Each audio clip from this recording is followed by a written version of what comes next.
Welcome to Scary Phantom, where the eerie meets the soothing.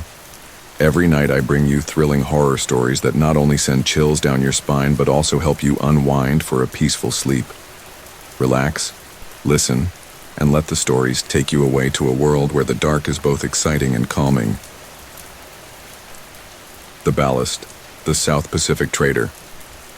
Cut through the water with practiced efficiency, its hull slicing the cobalt waves that stretched endlessly to the horizon.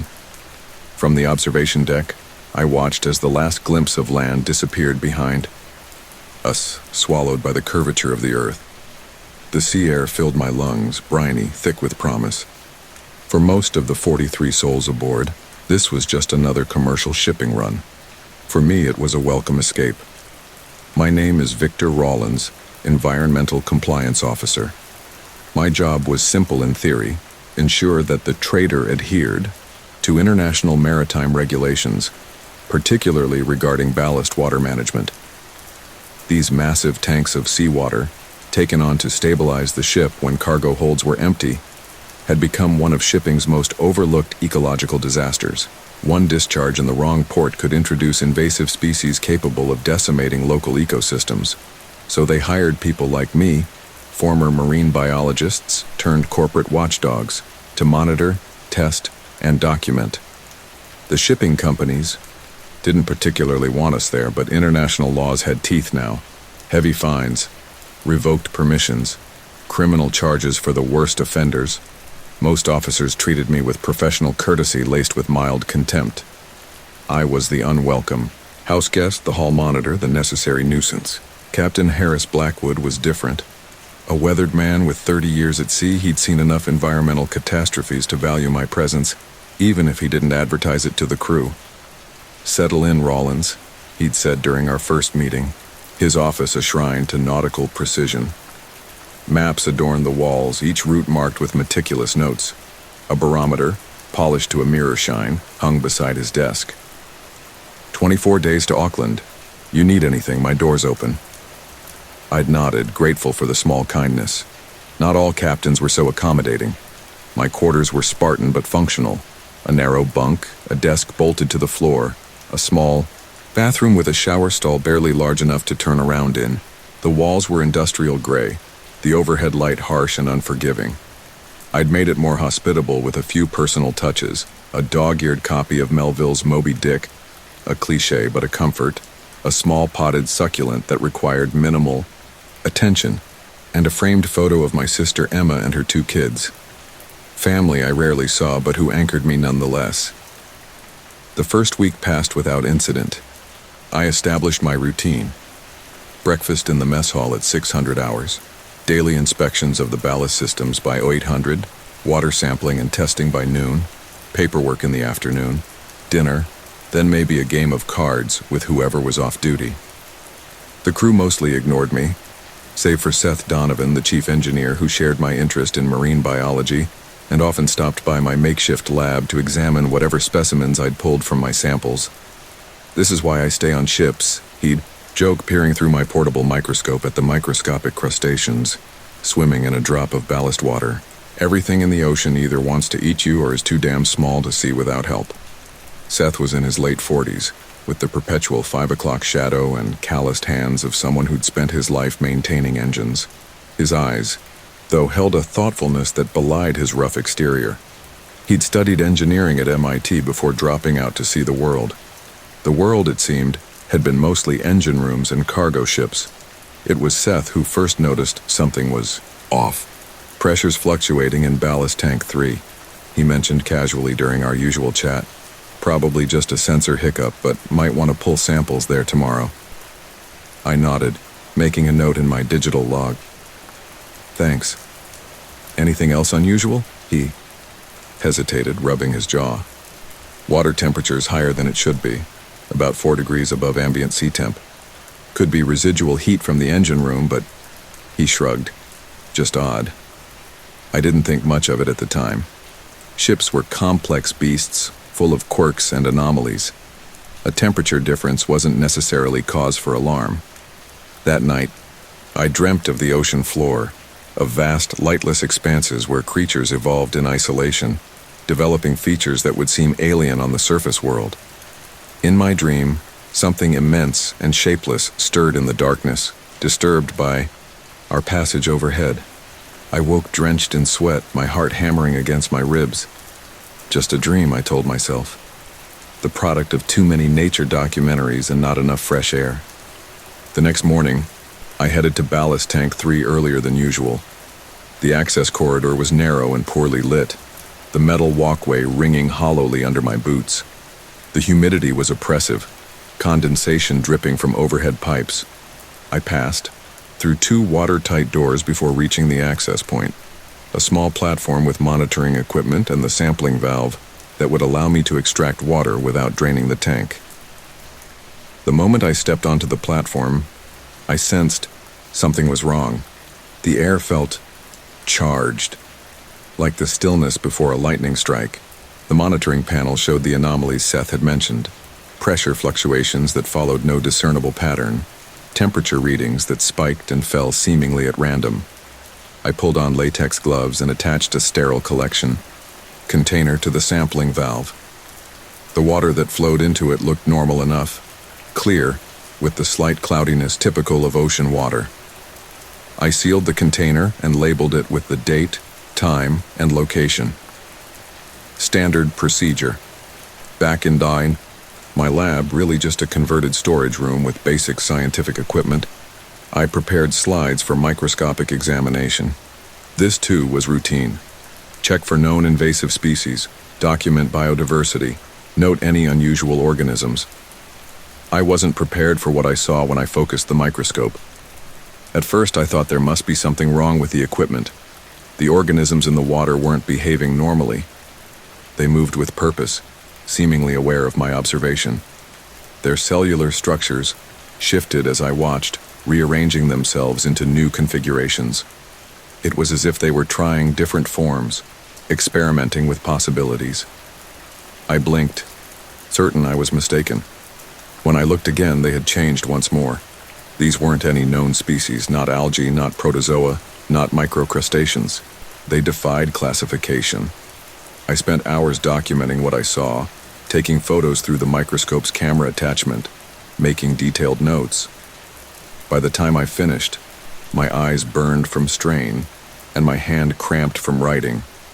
I sealed the guck, remaining sample in a reinforced glass container, used for potentially biohazardous materials, and locked it in the lab's small safe. Sleep didn't come easily that night. I kept seeing those organisms, their impossible transformations replaying behind my closed eyelids.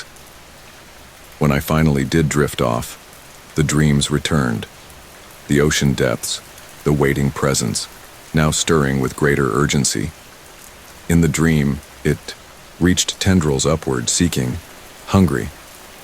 I woke to an alarm blaring through the ship's PA system. Red emergency lights pulsed in my cabin.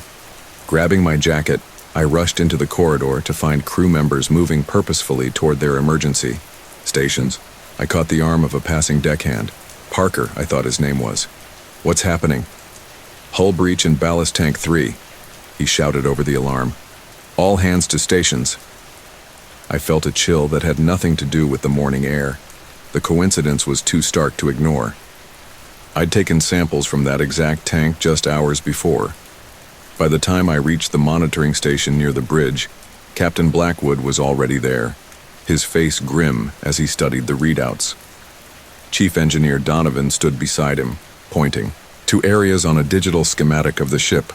"Pressure spike blew the internal seals," Seth was saying. "We've contained it to compartment B, but the tank integrity is compromised." "Casualties?" Blackwood asked. "None. But Michaels and Rodriguez were doing maintenance in the adjacent compartment. They reported unusual effects." The captain's eyes hardened. "Define unusual effects." Seth glanced at me, then back to Blackwood. "Disorientation, skin irritation where they came in contact with water leakage. Michaels said it felt like his skin was crawling. Medical has them under observation."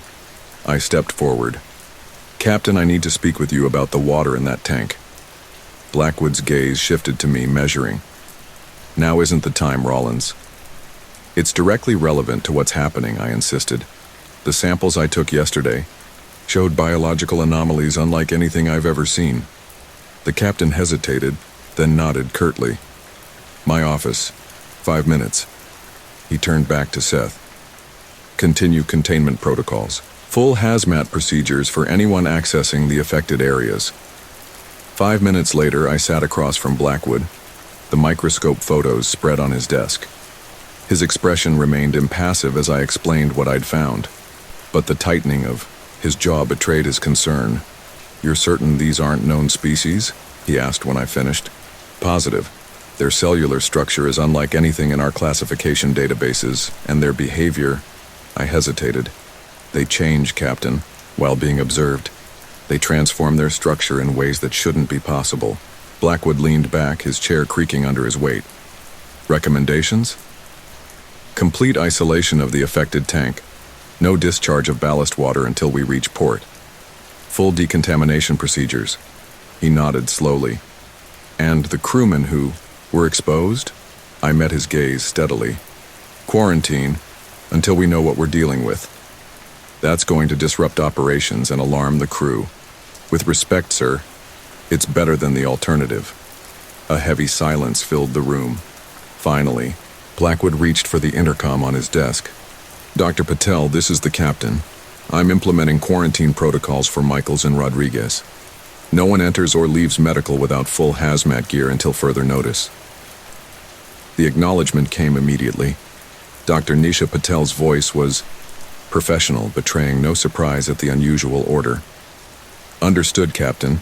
May I ask the nature of the concern?" "Unknown biological contamination. Officer Rollins will brief you on his findings." After setting up the quarantine, I returned to my lab to check on the sample I'd sealed the night before. The sight that greeted me sent ice through my veins. The reinforced glass container was cracked, fine lines spider-webbing across its surface. The seal remained intact, but what was inside had changed dramatically. The formerly clear water now swirled with iridescent patterns, and the concentration of organisms had increased exponentially. They pressed against the glass, their forms, more complex now, almost coordinated in their movements. I documented everything, then transferred the sample to a stronger container, a titanium alloy canister designed for extreme pressures. It was overkill for biological samples, but instinct told me not to take chances. That afternoon, I joined Dr. Patel in medical to examine Michaels and Rodriguez. Both men lay on separate beds, isolation barriers erected around them. Michaels, a stocky man in his 30s with a shaved head and full beard, appeared restless, constantly shifting position. Rodriguez, older and thinner, lay perfectly still, staring at the ceiling. Dr. Patel, a compact woman with efficient movements and keen eyes, briefed me outside the isolation area. Both present with dermal irritation at the exposure sites. She showed me photos on her tablet. Angry red rashes covered both men's forearms with small blister-like formations clustered at the edges. Temperature elevated. Michaels reports sensory disturbances, says he feels movement under his skin. Rodriguez is experiencing intermittent muscle spasms. "And psychologically?" I asked. Michaels is agitated, demanding to be released. Rodriguez is withdrawn, minimally responsive to questions. I nodded, pulling on the hazmat suit provided. "I need to take blood samples and skin biopsies if possible." "Already done," she replied, handing me labeled specimen tubes. "I was waiting for your specific testing parameters." Through the isolation barrier, I studied the men who had been exposed. Michaels noticed my attention and lurched toward the clear plastic wall. "Let me out of here," he shouted, his voice muffled.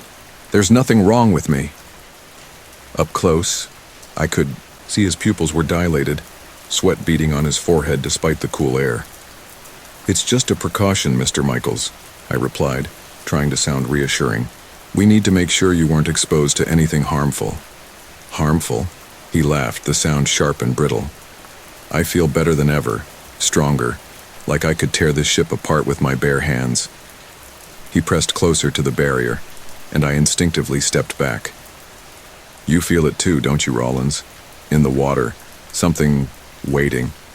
Before I could respond, Dr. Patel stepped between us. "That's enough, Mr. Michaels. You need to rest." She turned to me, her expression carefully neutral. "Perhaps we should continue this discussion in my office." As we walked away, Michaels called after us, "It's watching us, Rollins. It has been for days." In the privacy of her office, Dr. Patel's composure cracked slightly. "His behavior has deteriorated over the last hour. The paranoia and aggression are new symptoms." I examined the blood samples under her more powerful microscope. What I saw confirmed my worst fears. The same organisms from the ballast water were present in Michael's bloodstream, fewer than in my samples, but unmistakable. "They've entered his system," I said quietly. "They're in his bloodstream." Dr. Patel leaned in to look for herself, her breath catching. "What are they?" "I don't know, but they're changing him." We spent the next hours establishing a more rigorous quarantine, briefing the captain, and setting up continuous monitoring of both patients.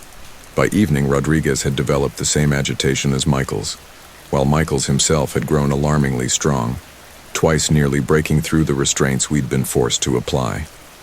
That night, the ship seemed different, quieter, despite the constant hum of engines. The crew moved with wary precision, rumors spreading despite our efforts to contain information. I caught snippets of conversation in the corridors, talk of contamination, of disease, of quarantine. Fear has a way of multiplying in confined spaces. In my cabin, I reviewed all available data, searching for patterns, for explanations. The organisms defied conventional biology. They adapted rapidly, learned from their environment, and seemed to communicate with each other. Most disturbing was their apparent ability to integrate with human cellular structures, to hijack rather than destroy.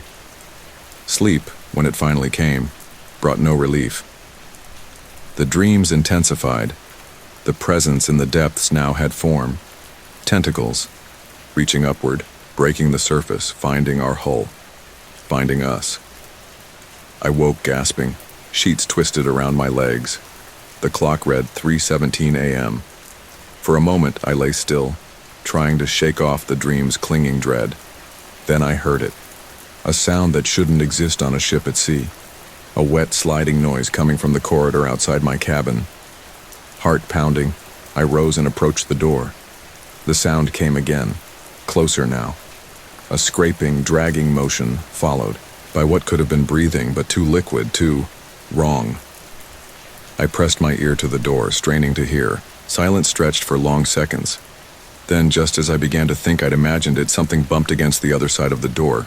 Not a knock, more like a body leaning heavily against the metal. "Who's there?" I called, trying to keep my voice steady.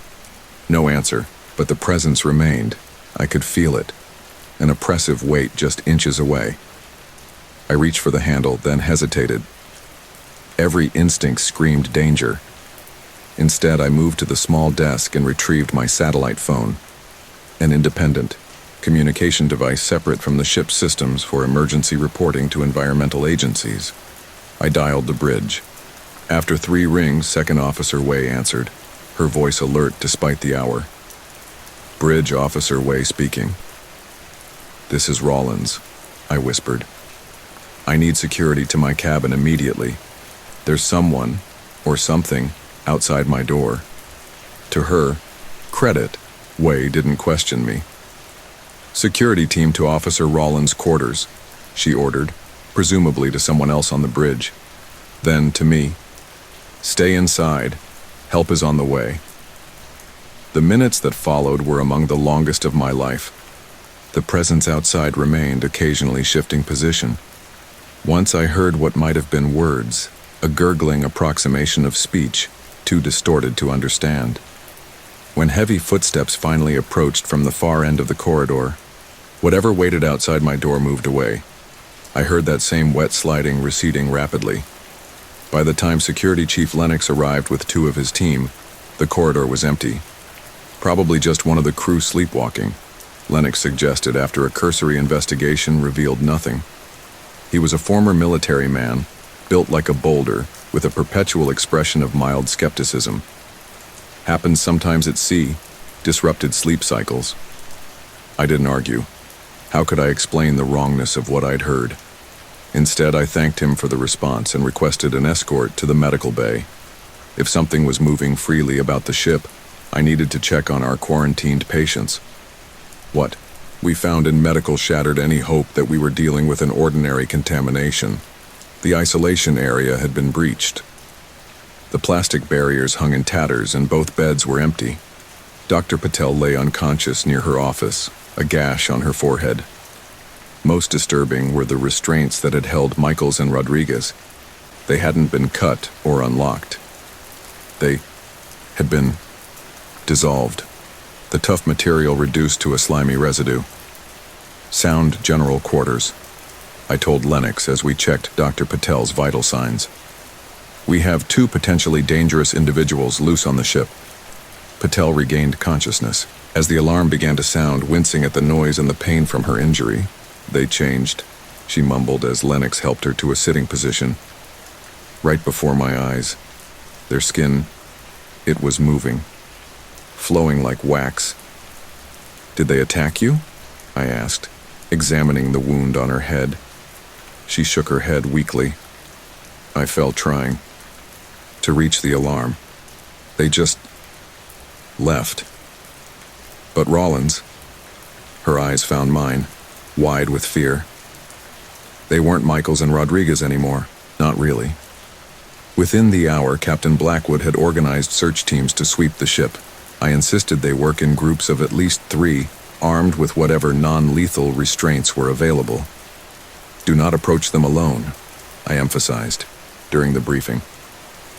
Do not touch any bodily fluids they may leave behind.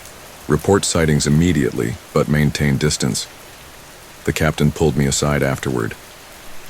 You think this is connected to what you found in the ballast water? It wasn't a question, but I answered anyway. I'm certain of it. The organisms are somehow changing human cellular structure, rewriting it. To what end? I met his gaze. I don't know. But based on how quickly they've replicated and adapted, I'd say they're efficient at whatever they're trying to accomplish. Blackwood's weathered face showed nothing, but I could see the calculation in his eyes, weighing options, considering the safety of his crew against the growing threat. Recommendations? Increase speed to reach the nearest port. Contact maritime authorities, and request emergency quarantine protocols. Prepare the crew for the possibility that Michaels and Rodriguez may no longer be recognizable as themselves. He nodded once. Decision made. And the ballast tank that started this? Continue isolation. Under no circumstances should that water be discharged.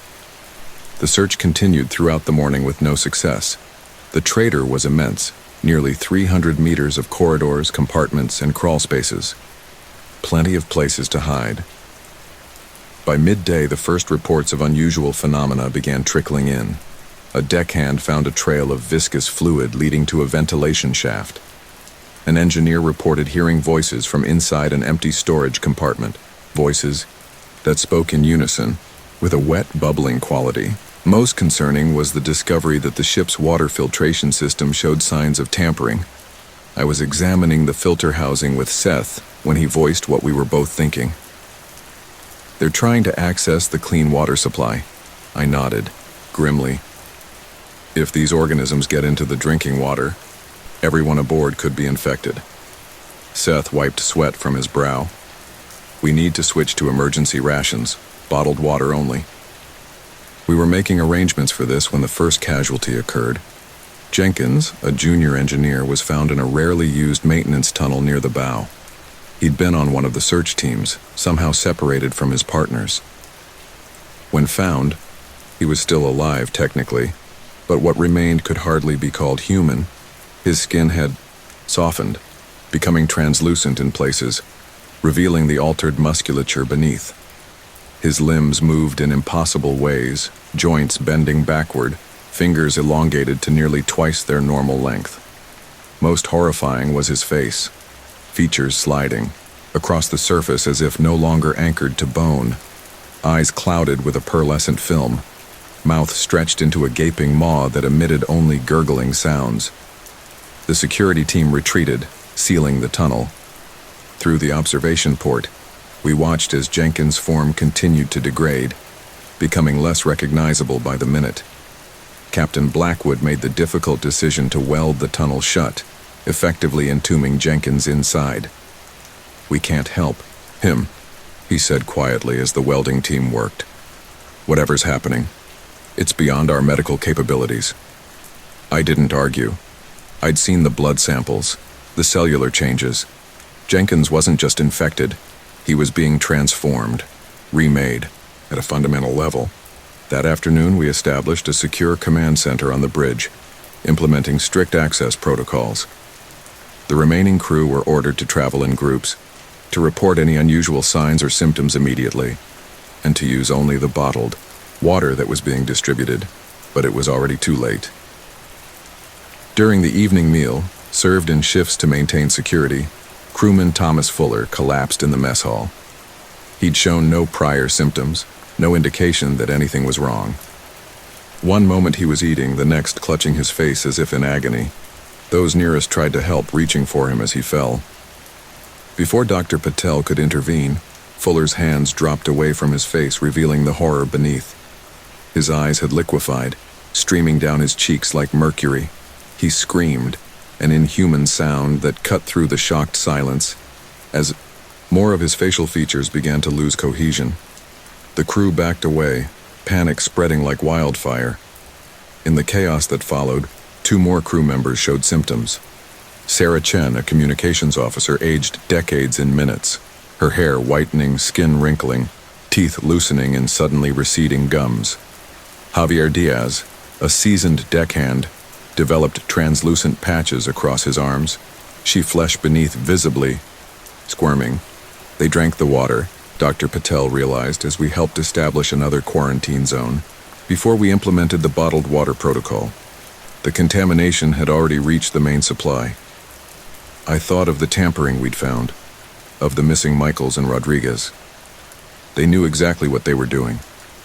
By nightfall, the situation had deteriorated beyond our worst expectations. 8 crew members showed active transformation. 13 more reported early symptoms: skin irritation, visual disturbances, a sensation of movement beneath the skin. We'd lost contact with teams searching the lower decks, and strange noises echoed through the ship's intercom system at random intervals. Wet, gurgling sounds that might have been attempts at speech.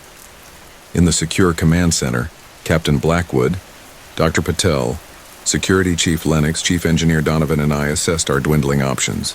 "The nearest port is still 36 hours away at maximum speed," Blackwood said, studying the navigation charts.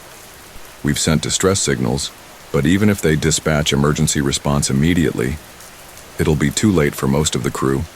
Lennox finished grimly. "We're already at the tipping point, nearly half showing symptoms." Dr. Patel shook her head. "The progression is accelerating.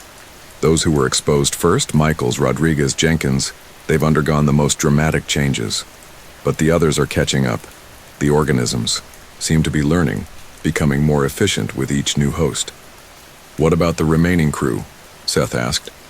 "Those still unaffected?" "We maintain isolation as best we can," I said. "Bottled water, sealed rations, limited contact with potentially contaminated areas." "And what happens when we reach port?" Lennox's question hung in the air. "We bring this thing to land, to populations of thousands, millions." The implication was clear. If what was transforming the crew escaped the confines of the ship, the consequences would be catastrophic. We'd become a floating Pandora's box. Captain Blackwood's expression hardened. "We have responsibilities to the unaffected crew, to the general population in any port we might reach." He looked each of us in the eye. "I need options. Containment. Options."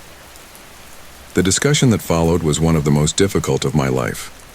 We weighed every possibility, every scenario. In the end, we settled on a desperate plan: redirect course to a remote quarantine facility operated by international maritime authorities.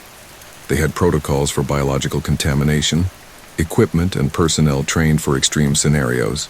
"It's still 20 hours away," Blackwood noted. We need to hold out until then. We established a final defensive perimeter, the upper decks, bridge, and essential systems. Welded shut access points to lower areas where the transformed crew had been sighted. Set up around-the-clock monitoring of vital systems. Distributed emergency equipment, oxygen masks, sealed suits, weapons for extreme situations. I didn't sleep that night. None of us did. We took shifts monitoring the ship's systems and the steadily decreasing number of life signs on the lower decks. The transformed weren't dying. The biosensors still detected activity, but they were changing in ways the sensors couldn't properly interpret. Midnight passed in tense silence. Then, at approximately 0200 hours, we lost power to the lower decks. They've accessed the secondary electrical systems, Seth reported, hunched over a schematic display. Redirecting power, but to what? We found out an hour later when the ship's communication system activated without command. Every speaker, every intercom throughout the ship emitted the same sound simultaneously. A wet, bubbling approximation of human speech, overlaid with high-frequency tones that set teeth on edge. It lasted 17 seconds. When it ended, blood ran from the ears of 3 crew members who'd been nearest to speakers. They're trying to communicate, I said, voice barely above a whisper. Or to affect us somehow, Dr. Patel countered. Those frequencies, they could potentially impact neural pathways, especially with prolonged exposure. Captain Blackwood made the decision to disable the ship's internal communication system. We'd rely on handheld radios, a separate system with limited range but independent of the ship's main electronics. The rest of the night passed in a surreal haze of exhaustion and hypervigilance. By dawn, we'd lost 4 more crew to advancing symptoms, quarantining them in makeshift isolation rooms. The ship maintained course, but systems were failing at an increasing rate. Navigation computers glitching, engines fluctuating, sensors reporting impossible readings. They're in the ship itself, Seth realized as we worked to stabilize the engines. Not just the crew. They're affecting the electronics, the mechanical systems. I thought of the organisms I'd seen under the microscope, their impossible adaptability. They're learning, evolving to interface with technology as well as biology. It was engineer first class Lisa Harper who encountered the full horror of what was happening in the lower decks. She'd gone with 2 security officers to attempt emergency repairs on a critical cooling system. Only Harper returned, dragging herself through a maintenance hatch, her hazmat suit torn and stained with substances none of us could identify. They've merged, she gasped as we pulled her to safety. Not just transformed, merged. Multiple bodies, fused together, growing, spreading across bulkheads, decks, consuming metal, plastic, building something. Her eyes were wide with terror, pupils dilated to near-perfect circles. And Rawlins, they're still conscious, still aware. I heard them, begging for it to end. Harper didn't survive the hour. The tears in her suit had exposed her to whatever was spreading below. Her transformation was mercifully quick. Perhaps because the organisms had evolved further, become more efficient. One moment she was lucid, describing what she'd seen. The next, her skin rippled like water, bones crumbling beneath as her form collapsed in on itself. We sealed her remains in the makeshift isolation room and welded the door shut. By mid-morning, the situation had become dire. We'd lost contact with the quarantine facility. Communications jammed by unknown means. The ship's navigation system failed completely, forcing us to rely on manual controls and paper charts.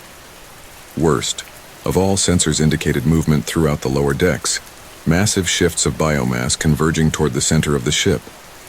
They're building something, I told Captain Blackwood as we studied the sensor readings. Or becoming something. Either way, it's happening faster than we anticipated. Blackwood had aged years in days, his face gaunt with exhaustion and stress. Options, Rawlins. I need options. I hesitated, then voiced the conclusion I'd been avoiding. We need to scuttle the ship before we reach the quarantine facility, before whatever's being created below can fully form. The captain didn't look surprised. Perhaps he'd reached the same conclusion independently. The unaffected crew? There are still 17 people showing no symptoms. Lifeboats, emergency beacons if we coordinate with maritime rescue. And if they're carrying dormant infections? If they spread this to their rescuers? I had no answer for that. The ethical dimensions were overwhelming. Sacrifice the few to potentially save the many. But the few were real people, colleagues, friends, and the many were an abstract concept, a theoretical risk. Before we could decide, alarms blared from the engine room. Seth's voice crackled over the radio, tight with controlled panic. "We've got a breach. Something's coming through the sealed bulkhead." Security feeds showed what could only be described as a nightmare made flesh. The reinforced door between upper and lower engineering spaces bulged inward, metal deforming as if heated to malleability. Then, through widening gaps came tendrils. Not human limbs, but something new. Ropey, glistening appendages that pulsed with internal movement, extending and exploring like the pseudopods of some massive amoeba. Behind them came the mass itself, a heaving, shifting conglomeration of what had once been human tissue, now reformed into something that defied comprehension. Faces appeared and disappeared within its surface, recognizable for brief moments before being reabsorbed. Michaels, Rodriguez, Jenkins, Fuller, others.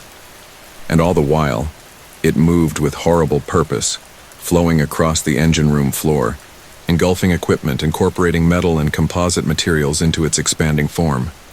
"Fall back," Blackwood ordered over the radio. "All personnel evacuate to the upper decks immediately." We watched on monitors as Seth and his engineering team retreated, sealing emergency bulkheads behind them. But the entity, there was no other word for it, simply flowed around these obstacles, finding maintenance tunnels, ventilation shafts, any opening that could accommodate its increasingly fluid form. "Its containment is a failure, Rollins," the captain said quietly. "It can adapt to any physical barrier we create." I nodded, numb with the realization of what needed to be done. Then we remove its environment entirely. The next hours were a desperate race against time.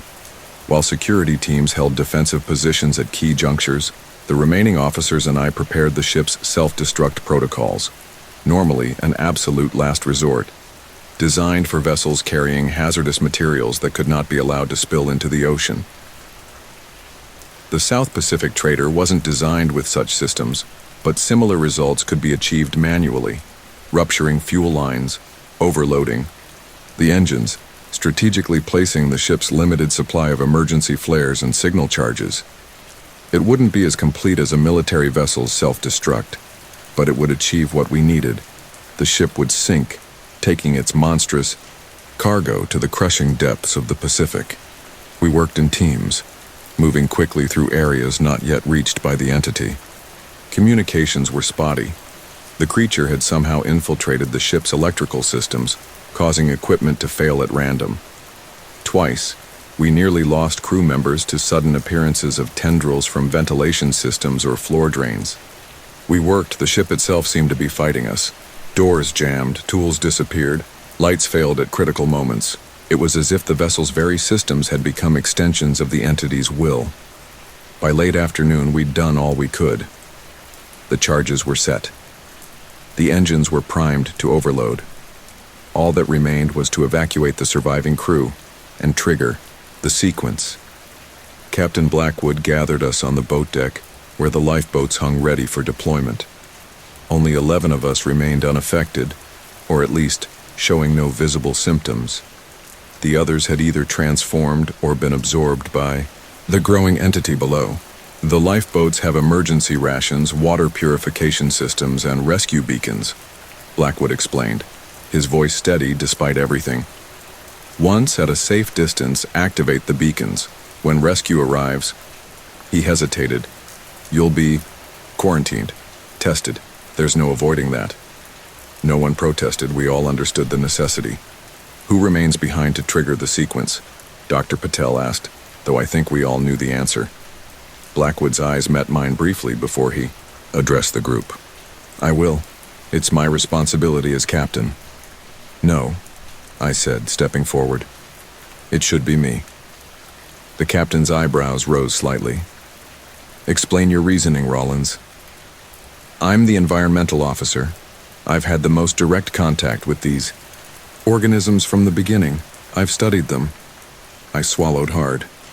And if anyone here is already infected but not showing symptoms yet, it's most likely me. Seth placed a hand on my shoulder. You don't know that. I do, I replied, rolling up my sleeve to reveal what I'd been hiding for the past 12 hours. Small, blister-like formations that appeared and disappeared, moving beneath my skin like living entities. It's already begun. The others stepped back instinctively. Dr. Patel moved closer, professional curiosity temporarily overriding fear. How long? Since this morning. They come and go. I've been monitoring them. I pulled my sleeve down. It's slower than with the others. Maybe because my exposure was different. But it's happening. Captain Blackwood studied me for a long moment, then nodded once. Very well. Officer Rollins will remain behind to initiate the sequence. He turned to the others. Prepare to launch the lifeboats. The goodbyes were brief, perfunctory. None of us had the emotional energy for more. Seth clasped my hand firmly, his eyes conveying what words couldn't. Dr. Patel gave me a sealed medical kit with a significant look. It contained a lethal dose of morphine, her final mercy. Security Chief Lennox simply nodded, professional to the end. Captain Blackwood was the last aboard. 20 minutes after we launch, he said, handing me the detonator. That should put us at safe distance. I understand. He hesitated, then added, the official report will list this as an accident. A tragic engineering failure. Thank you, I replied, knowing he was offering what little protection he could to my reputation, my family. Good luck, Rollins. He extended his hand. I didn't take it. Better not, sir, just in case. He nodded in understanding and boarded the lifeboat. I watched as they were lowered, as the small vessels pulled away from the doomed ship. In another context, it might have been a beautiful sight. Sunset painting the sky in crimson and gold, the vast Pacific stretching to the horizon, the tiny boats carrying my colleagues to safety. For 15 minutes I stood on the deck, watching them grow smaller in the distance. The ship felt impossibly empty, a floating ghost vessel. Yet I knew I wasn't alone. It found me as I made my way to the bridge to initialize the sequence. A tendril, glistening semi-transparent, snaked around the corridor corner ahead. It paused as if sensing my presence, then extruded what might have been an eye, or a sensory organ of some kind. We regarded each other, human and other, across 10 meters of empty corridor. The tendril pulsed, colors shifting beneath its surface. And then it spoke. Not in words, not in any human way, but in a wet, squelching, gurgling noise that somehow carried meaning directly to my mind. We are becoming. The thought wasn't mine, yet it formed in my consciousness with perfect clarity. I stood frozen, equal, parts fascinated and terrified. Join us. Complete the pattern. The tendril extended toward me, undulating with hypnotic rhythm. For a moment, just a moment, I felt a pull, an urge to step forward, to touch it, to allow whatever transformation it offered. Instead, I turned and ran. The bridge was secured, heavy doors sealed against the ship's growing parasite. I used the captain's override codes, slipped inside, and resealed the entrance. Through the reinforced glass panels, I could see more tendrils appearing, converging on my location. The detonation sequence was simple by design. A series of commands that would trigger the charges we'd placed throughout the ship, followed by the engine overload. I entered them with shaking hands, set the timer for 5 minutes, and prepared myself for the end. The tendrils reached the bridge doors, pressing against them with increasing pressure. The metal began to groan, then deform. They would breach within minutes. I looked at the medical kit Dr. Patel had given me, a quicker, more painless end than what awaited if those doors gave way. My hand hovered over it, uncertain.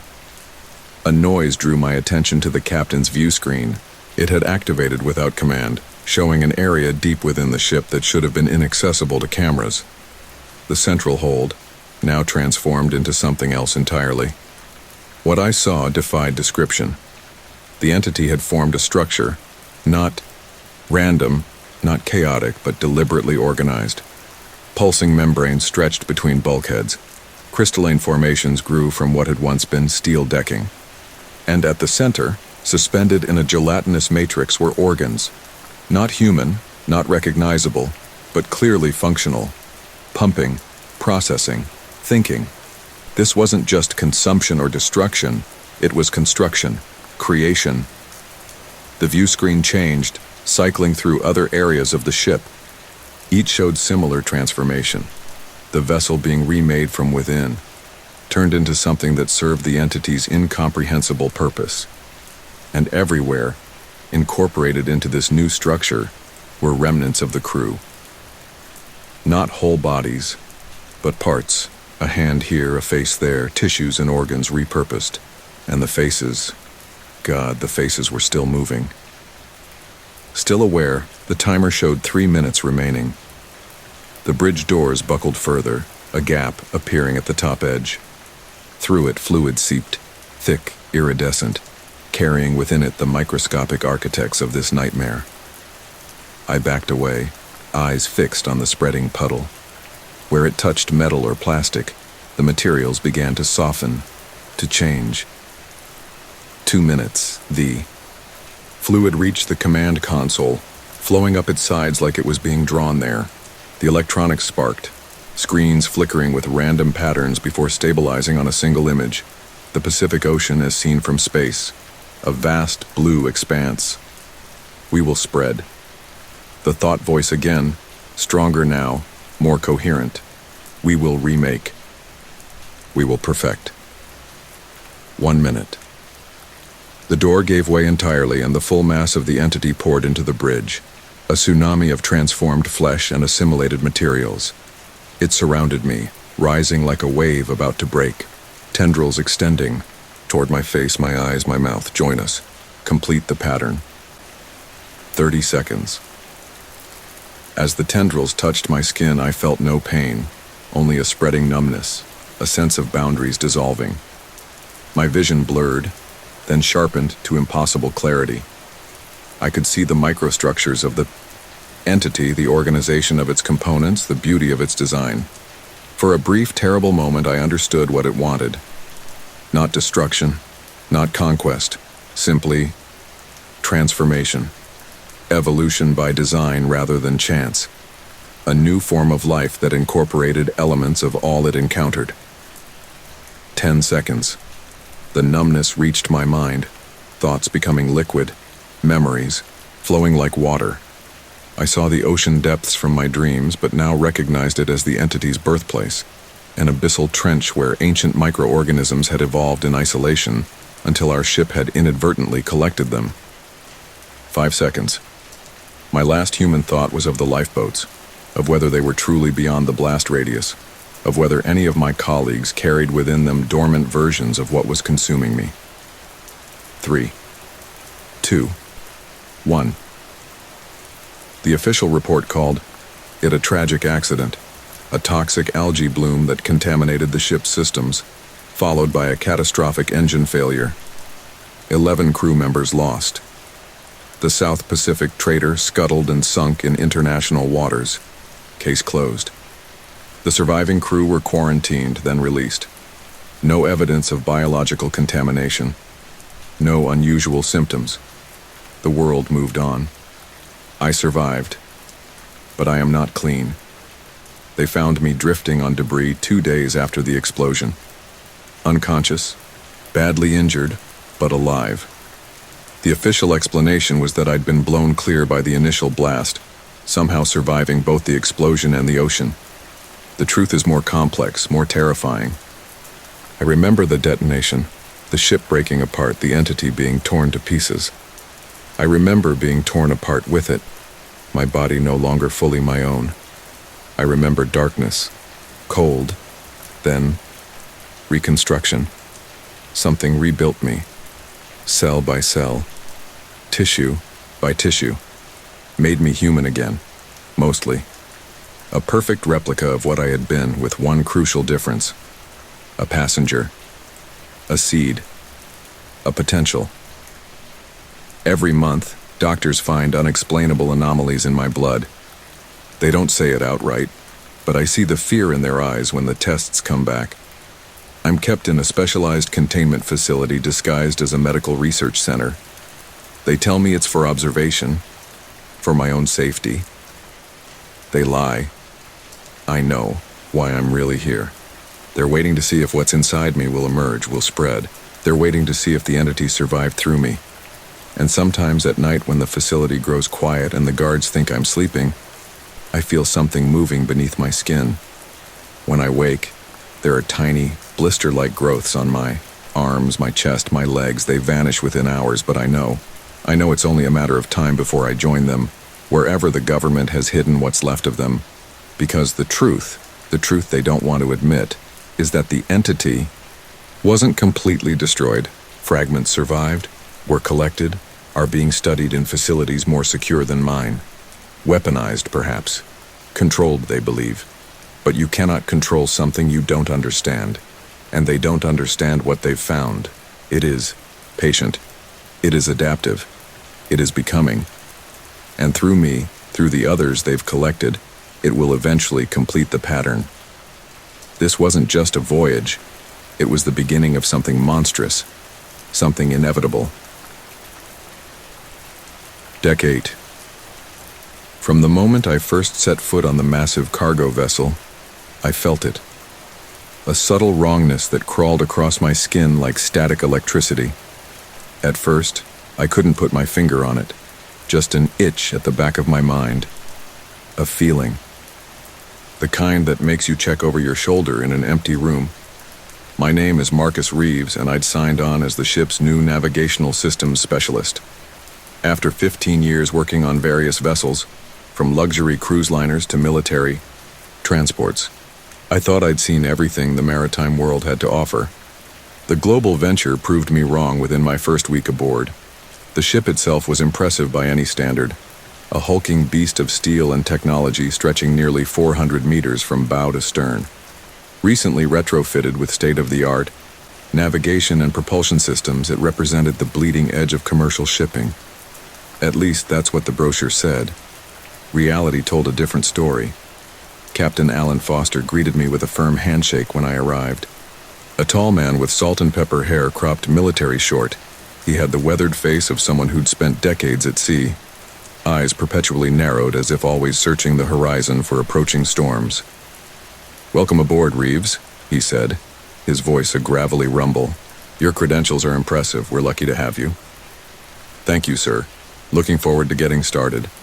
Carson will show you to your quarters. Briefing at 0800 tomorrow." His eyes studied me for a moment longer than seemed necessary.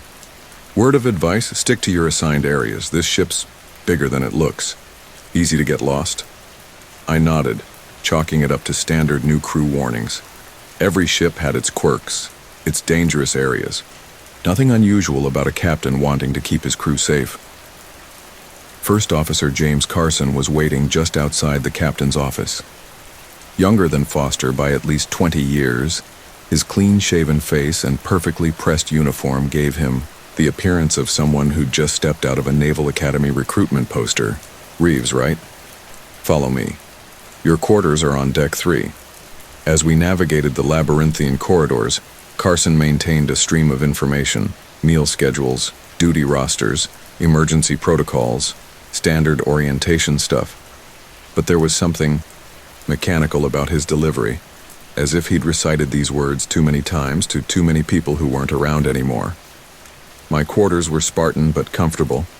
A single bed, a desk, a small bathroom, and a porthole that currently offered a view of the busy port outside. I set down my duffel bag and turned to Carson, who lingered in the doorway. "Anything else I should know?" He hesitated just for a second. "The captain mentioned sticking to your areas?" He did. "Good. That's important on this ship." His gaze shifted slightly, focusing on something beyond my shoulder. Some places aren't meant to be accessed, for your safety. Restricted areas? Something like that.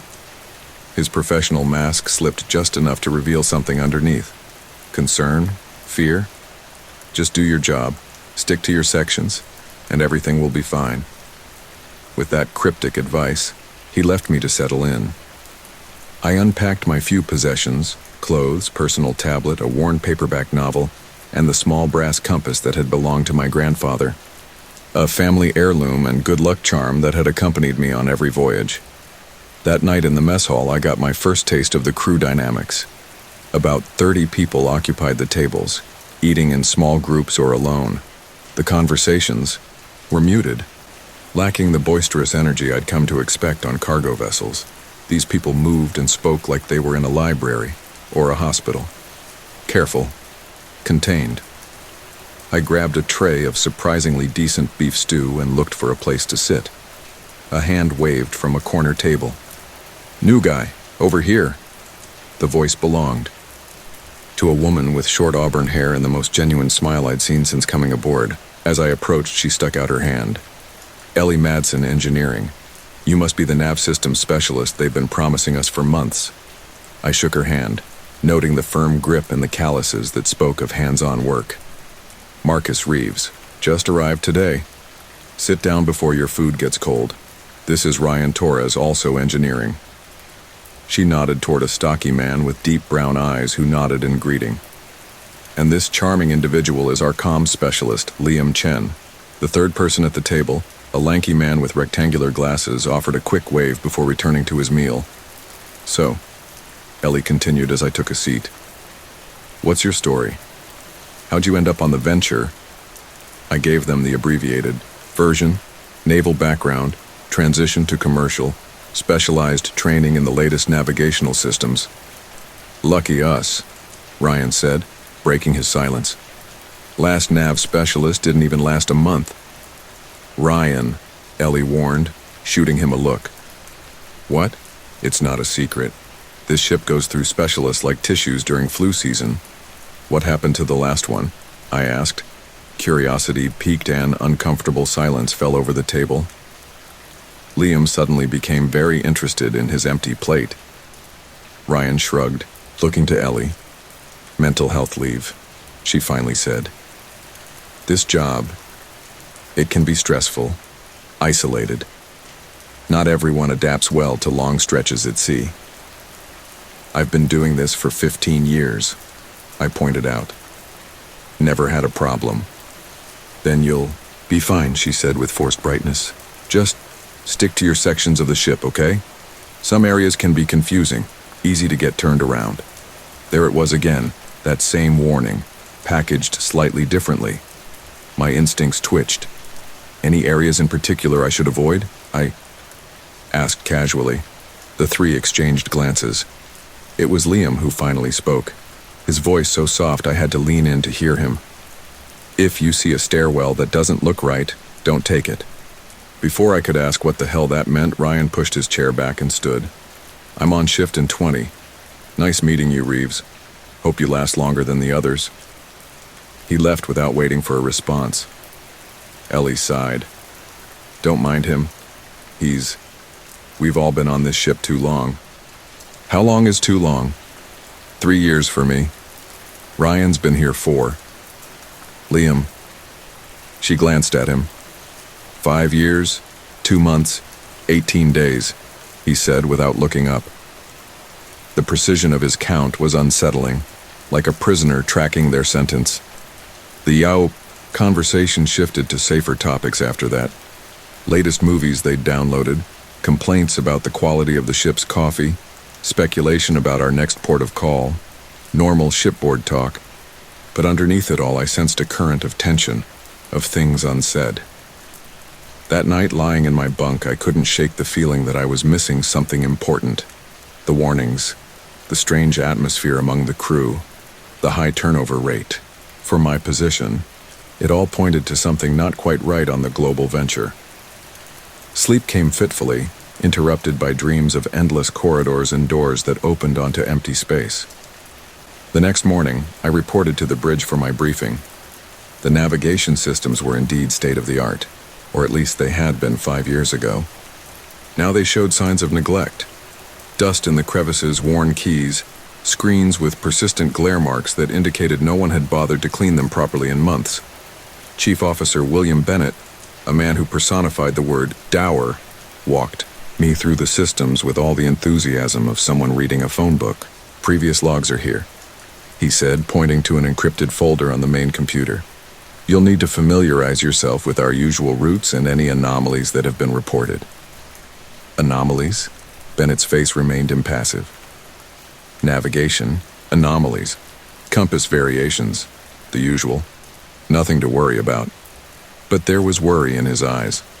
The kind that comes from seeing things you can't explain. I spent that first day buried in systems diagnostics and logs. Most of it was routine. Position reports, course corrections, maintenance records. But scattered throughout were curious entries. Unexplained compass deviation of 15 degrees. Corrected course. Navigation systems reported position in mid-Atlantic. Actual position, Pacific 200 miles west of San Diego. Systems reset required. GPS failure at 0300. Stars not in expected positions. Manual navigation implemented until systems restored at 500. These weren't normal navigational issues. These were impossibilities. Over the next few days, I settled into my role, learning the rhythms of the ship and its crew. During the day, everything seemed normal, or as normal as things could be on a vessel where people jumped at shadows and whispered when they thought no one could hear.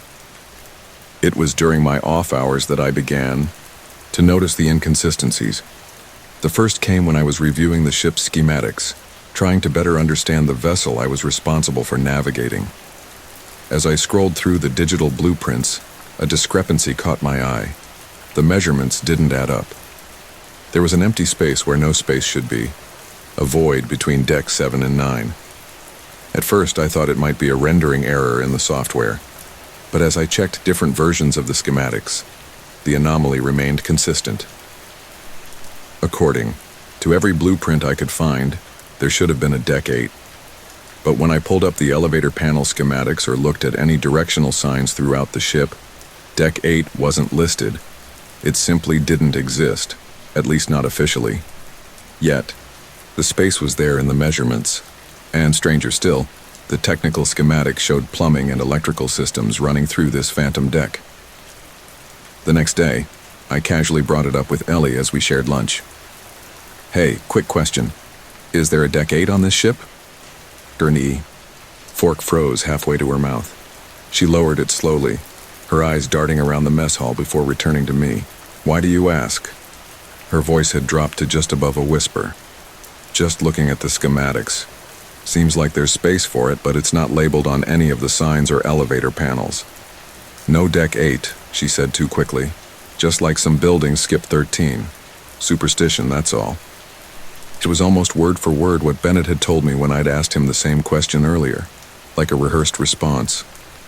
But if deck 8 doesn't exist, why do the schematics show pipes and wiring vanishing into nothing?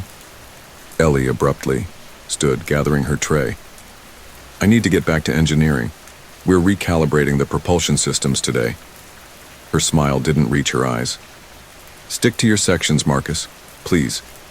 She left before I could press further, her usual easy demeanor replaced by something tight and anxious. That night, I couldn't sleep.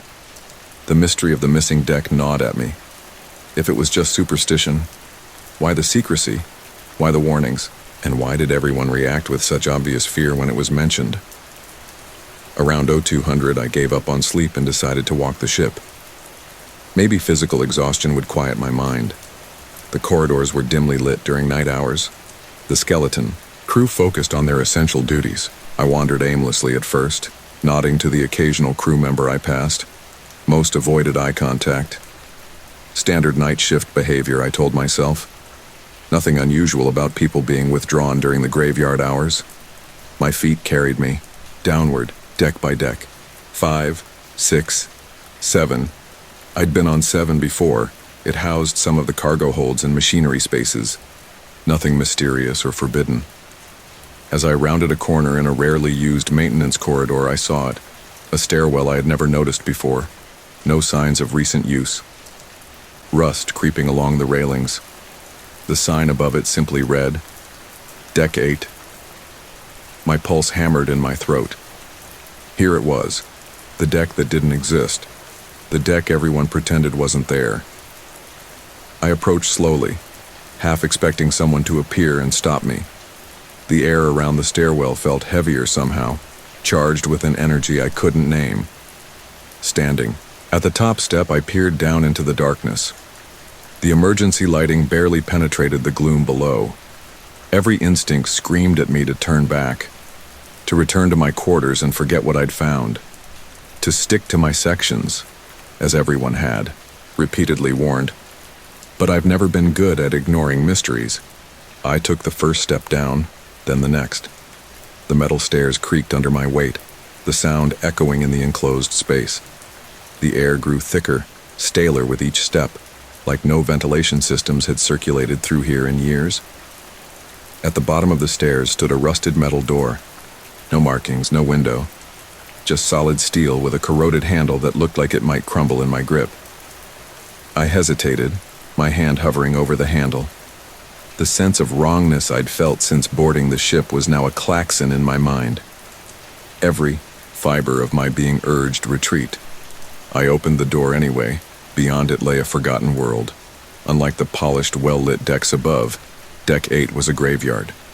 The emergency lights flickered weakly, casting long shadows that seemed to move when viewed from the corner of my eye. The air was thick with dust and the metallic tang of long-settled rust. I pulled out my phone, activating the flashlight function, for a better view. The walls were lined with antique equipment, their dials and levers frozen in time, covered in decades of dust and corrosion. Nothing like the modern machinery on the decks above. This equipment looked like it belonged in a museum or a nightmare. The corridor stretched before me, doorways opening into dark rooms on either side. Moving slowly, I peered into the first room. Hospital beds, or something like them. Rusted gurneys with leather restraints, blood-stained sheets still draped across some of them. Surgical tools lay scattered on metal trays, crusted black with age. My light caught something on the floor. A shoe. A man's work boot, decades out of style, lying on its side as if its owner had simply stepped out of it while fleeing. Next to it, a torn uniform shirt with a patch I didn't recognize. Not commercial, not standard Navy. Something else. In the Kyo. Next room, filing cabinets lined the walls, some with drawers hanging open, papers spilling onto the floor. I picked up one of the least deteriorated sheets. The letterhead bore a symbol I'd never seen, a triangle enclosing what might have been an eye or a spiral, the details too faded to make out clearly. The text was barely legible, water damage having blurred much of the ink. But one paragraph stood out. Experiment 37B continues to yield promising results. Subject shows increased sensitivity to non-standard stimuli. Brainwave patterns indicate potential for breakthrough. Recommend increasing dosage to maximum tolerable levels. I set the paper down, a chill settling into my bones despite the stuffy air. This was no ordinary cargo ship. At least, it hadn't been originally. Moving deeper into the forgotten deck, I found what appeared to be a lab. Equipment I couldn't identify crowded the space. Glass chambers large enough to hold a person. Monitoring devices with needles that had long ago come to rest at zero, and tanks of something. The contents had long since evaporated or leaked out, leaving only residue on the glass.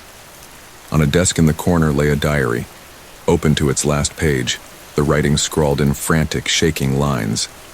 I trained my light on the faded words, "They won't let us leave." Mitchell tried. They brought him back, but it wasn't him anymore. Just looks like him, talks like him, but empty inside, like they hollowed him out and filled him with something else. The dreams are getting worse. We all have them now. The same. One. The door in the ocean floor, the voices behind it, they're getting louder. God help us, I think we're opening it. The diary ended there. I flipped back through earlier pages, but they were too water-damaged to read, the ink having run into illegible smears. A sound from the corridor snapped my attention back to the present. Soft scraping like something being dragged across metal. I froze, listening. Nothing but the distant hum of the ship's engines from far above. I should have left then. Should have retreated to the safety of the upper decks, reported what I'd found to... To whom? The captain? The first officer? The same people who had warned me to stay away? Who pretended this deck didn't exist? Instead, I pressed on. The deeper I moved into Deck 8, the worse it got. Medical bays lined with steel restraints, more logbooks describing experiments conducted on the crew, sleep deprivation, sensory deprivation, exposure to unknown stimuli. Then the notes became yet stranger. Breakthrough observed. Subject 12 reported experiencing shared hallucinations. A door has opened, but we do not know where it leads. The crew hears whispers. They dream the same dream. The entity is awake, stood in what must have been the main research area, surrounded by evidence of atrocities committed in the name of some unknown purpose. The final logbook entry chilled me to the core. We've lost control. It's no longer contained to the subjects. It's in the ship now, in the walls, in us. God forgive us for what we've unleashed. As if in response to these words, the room plunged into freezing cold. My breath frosted in front of my face, the sudden temperature drop impossible in the enclosed space of a ship in equatorial waters. The overhead lights, dark for who knows how long, flickered to life. Machines that should have been dead hummed, whirred, clicked. Dials moved, needles jumped, screens glowed with static. And then I heard them. Footsteps. Slow, shuffling, wet. Like someone walking with soaked shoes, or feet that were somehow damp themselves. Breathing, ragged, labored, the kind that suggests damaged lungs or airways. The stench hit me next, gangrene and rotting flesh, undercut with the sharp tang of antiseptic. Hospital smells perverted by decay. I turned, intending to retrace my steps to the exit, only to find myself disoriented. The corridor I'd entered through now branched in 3 directions, all unfamiliar, impossible. I hadn't turned any corners. The footsteps grew closer. Multiple sets now, moving with purpose. I picked a direction and ran, the beam of my phone's flashlight bouncing wildly across corroded walls. The corridor seemed to stretch as I moved, growing longer with each step. Another spatial impossibility. Turned a corner and they were waiting, crew members or what was left of them. 3 figures stood blocking the hallway, illuminated by the sickly glow of suddenly functional wall sconces. Their skin was gray, necrotic, stretched taut over exposed muscle and bone. Surgical scars ran along their limbs, their faces. Some had metal plates fused to their skulls, others wires running under their flesh, vanishing into open wounds, and their eyes. There was no life in them, only emptiness, deep and black, stretching far beyond the walls of Deck 8. Looking into those eyes was like staring into an abyss that stared back with hungry intent. I stepped back.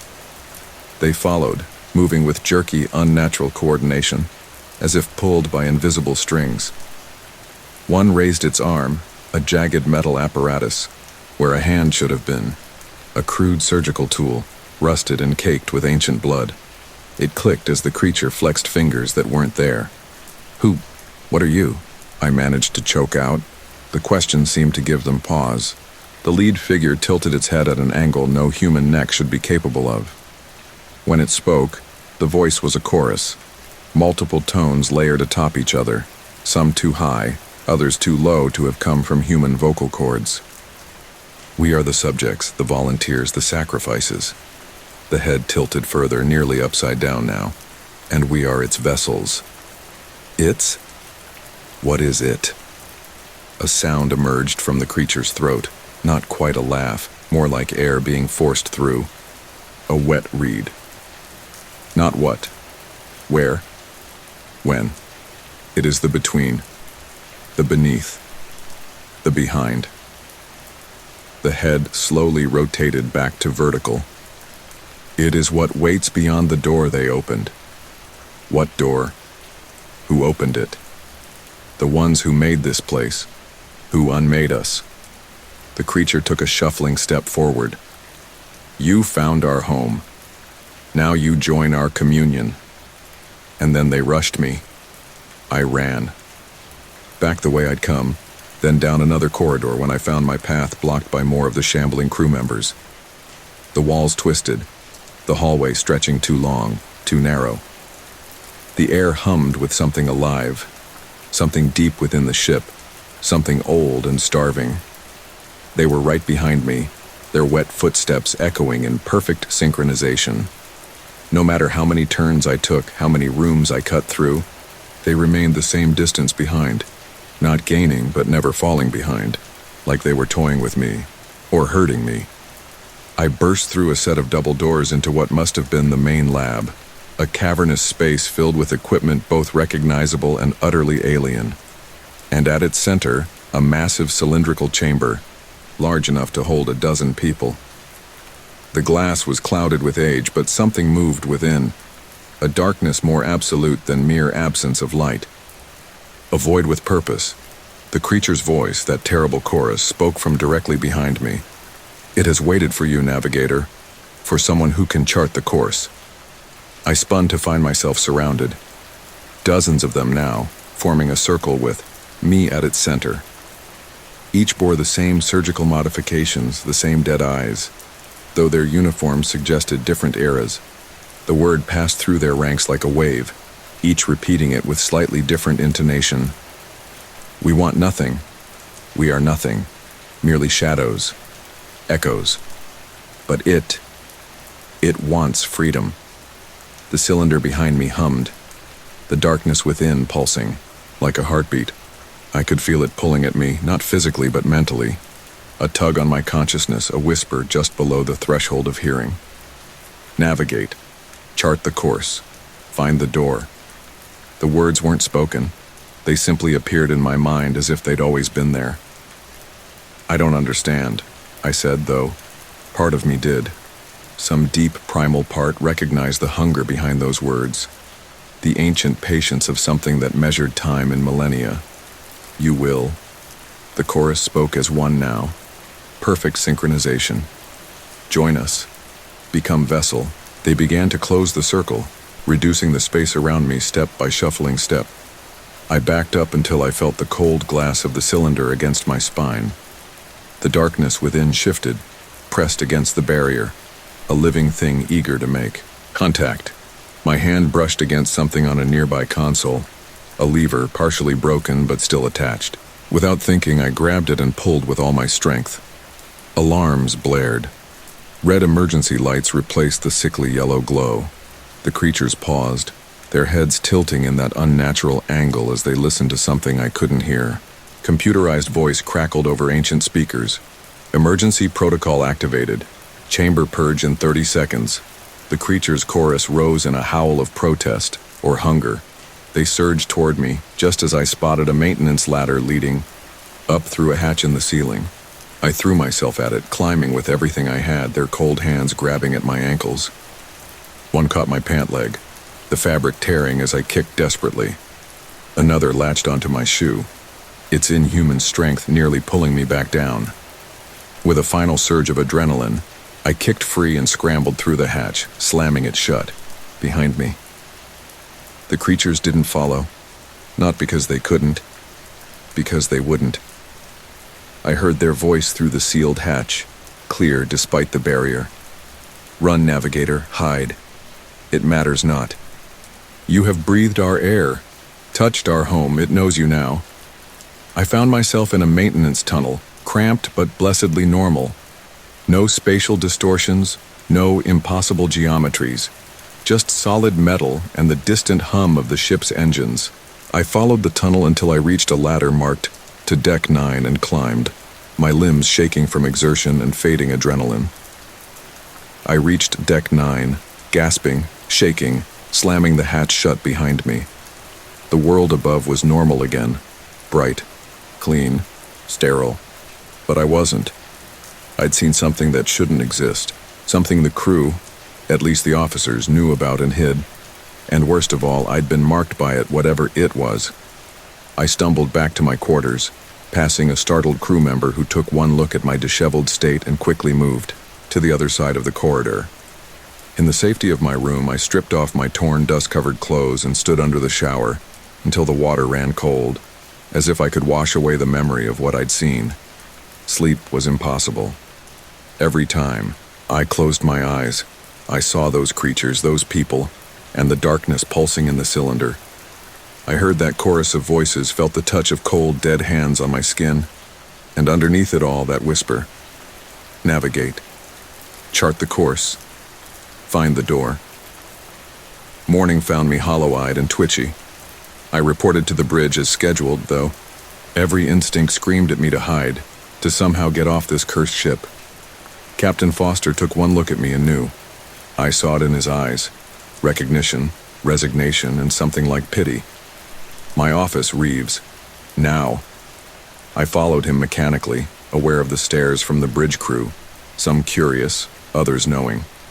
As the door closed behind us, Foster sank into his chair with a weariness that seemed bone deep. "You found Deck 8, he said. Not a question. I nodded. "And you saw them?" Another nod. He sighed, opening a drawer to pull out a bottle of amber liquid and 2 glasses. He poured a generous measure into each, sliding one across the desk to me. "Drink. It helps. For a while at least." I took the glass but didn't drink. "What are they? What is that place?"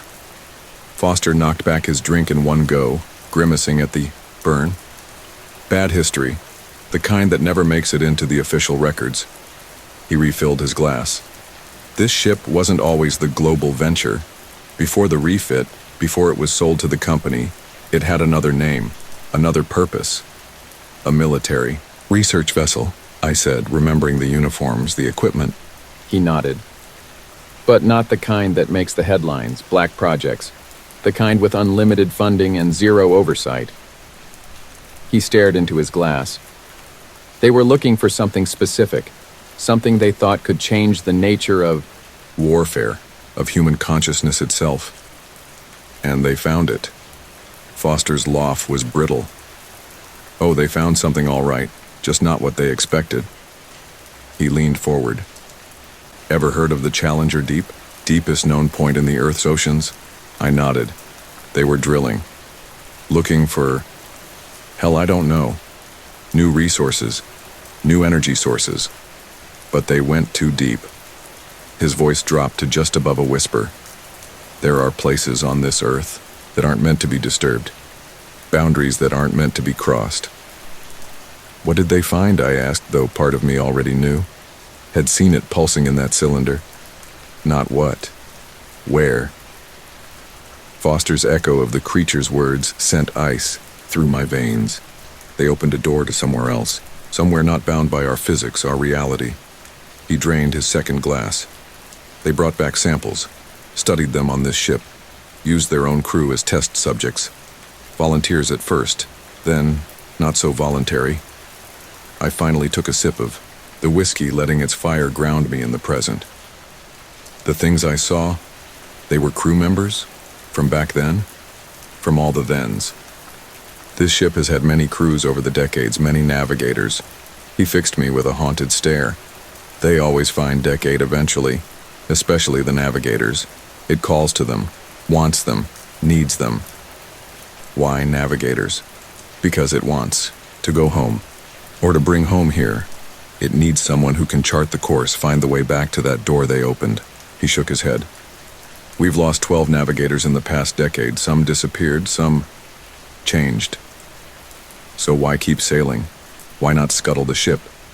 Destroy it?" They tried. 3 times. The ship always survives. Always returns to port. No matter how severe the damage. Foster's eyes took on a distant look. "It protects its vessel, and it's patient. So very patient." I set my glass down, anger cutting through my fear. "And you keep hiring new navigators? Bringing in fresh victims? You're complicit in this. We don't have a choice." Foster slammed his hand on the desk. The company knows, the authorities know, but no one wants to admit what's happening. So they keep this ship moving, keep it contained, on the sea where it can do the least damage. And they keep staffing it because the alternative is what? Is letting it find its own way, without a crew, without a navigator, who knows what it might do? At least this way, we contain the spread. The spread of what? I demanded. Foster rolled up his sleeve, revealing his forearm. In the center was a small, perfectly circular scar, the skin around it slightly discolored. It gets inside you, he said quietly. Not all at once, just a little at first. A seed. Then it grows. I remembered the creatures on Deck 8, their surgical modifications, the wires and metal running through their flesh. Those people I saw, that's what's happening to them? It's what happened to them. Over and over, it uses them, changes them, but it never lets them die, not really. A cold realization settled over me. You drugged me immediately. Foster didn't deny it. Standard protocol when someone finds Deck 8. Memory suppressants usually. Works for most of the crew, but not navigators, never navigators. You knew I'd go there. You knew, and you hired me anyway. We need a navigator. His voice was flat, empty of apology, and it would have found a way to bring one on board even if we didn't hire one. It always does.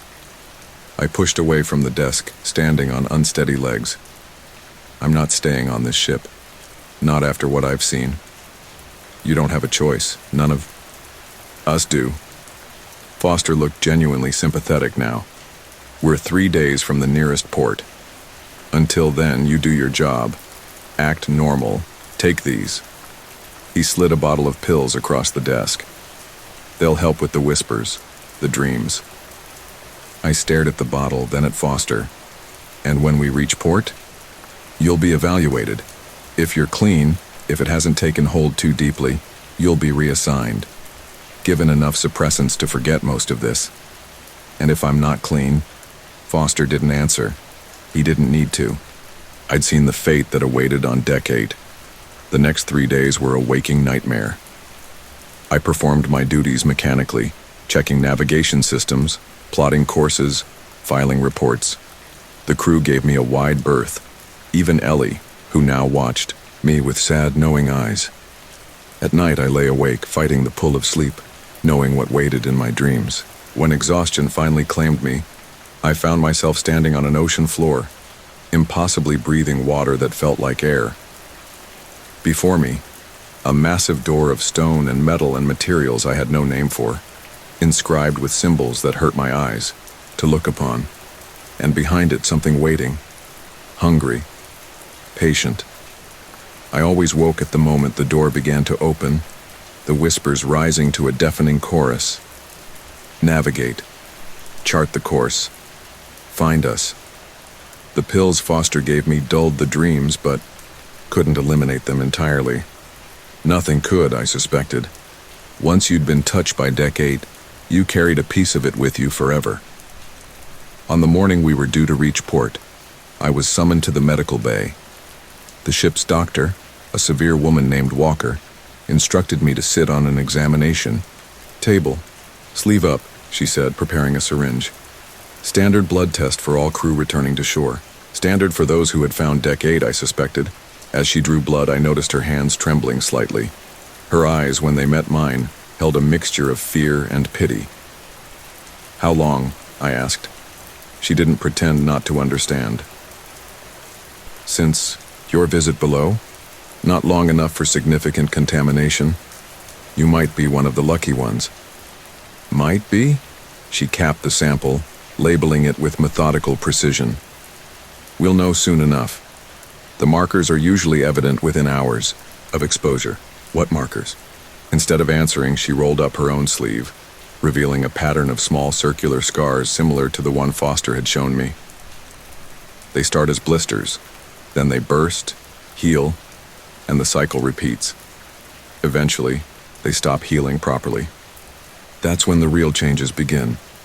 I felt a chill as I remembered the creatures on Deck 8, their surgical modifications. Is that when the surgeries start? No, those come later. Self-inflicted, usually. Her clinical tone couldn't completely mask her horror. The entity, it rewires the brain, makes you believe you need to modify yourself, to become a better vessel. I looked down at my own arms, searching for any sign of blisters. Nothing yet. But how long until they appeared? What happens now, I asked. We dock in an hour. A special medical team will meet us. They'll evaluate you, decide if you can be cleared or... She didn't finish the sentence. Or if I need to be contained, I said flatly. Dr. Walker nodded, not meeting my eyes. For your own safety, and others. Like the crew members on Deck 8? Is that containment? Her hands stilled in their work. Those aren't crew members, Mr. Reeves. Not anymore. They're something else entirely. They were people. Once, I insisted, they had names, lives, families, and now they have a purpose. She sealed the blood sample in a transport container. One we don't fully understand and can't control. The intercom crackled to life before I could respond, the captain's voice filling the medical bay. Attention all crew. We've been redirected to an alternate port due to congestion. New ETA 1600 hours. Department heads report to the bridge for briefing. Dr. Walker frowned. That's unusual. We're never redirected. A cold suspicion formed in my gut. Doctor, when a crew member is found to be contaminated, what exactly happens to them? She hesitated, glancing at the closed door as if worried about being overheard. They're transferred to a special facility for treatment. Treatment, I repeated, or experimentation. Her silence was answer enough. And the ship? Does it ever actually reach port if there's a contaminated crew member aboard? I don't understand what you're... Yes, you do. I leaned forward. The ship is redirected. The crew member disappears and everyone pretends nothing happened. Dr. Walker took a step back, her professional demeanor cracking. Mr. Reeves, I think the stress of your experience is affecting your judgment. Perhaps I should administer a mild sedative. No more drugs. I stood, backing toward the door. No more lies. I want off this ship, now. That's not possible until we dock. Please sit back down so we can complete your evaluation. So you can decide if I'm worth saving, or if I should join the collection on Deck 8. I shook my head. I think I'll take my chances elsewhere. I bolted from the medical bay before she could stop me, her calls fading as I raced down the corridor. I had no plan, no destination, just an overwhelming need to escape both the ship and whatever fate awaited contaminated navigators. The corridors seemed emptier than usual, the few crew members I passed averting their eyes as if I were already one of the creatures from below. I found myself heading upward, toward the open air of the upper decks. If nothing else, I could see how far we were from shore.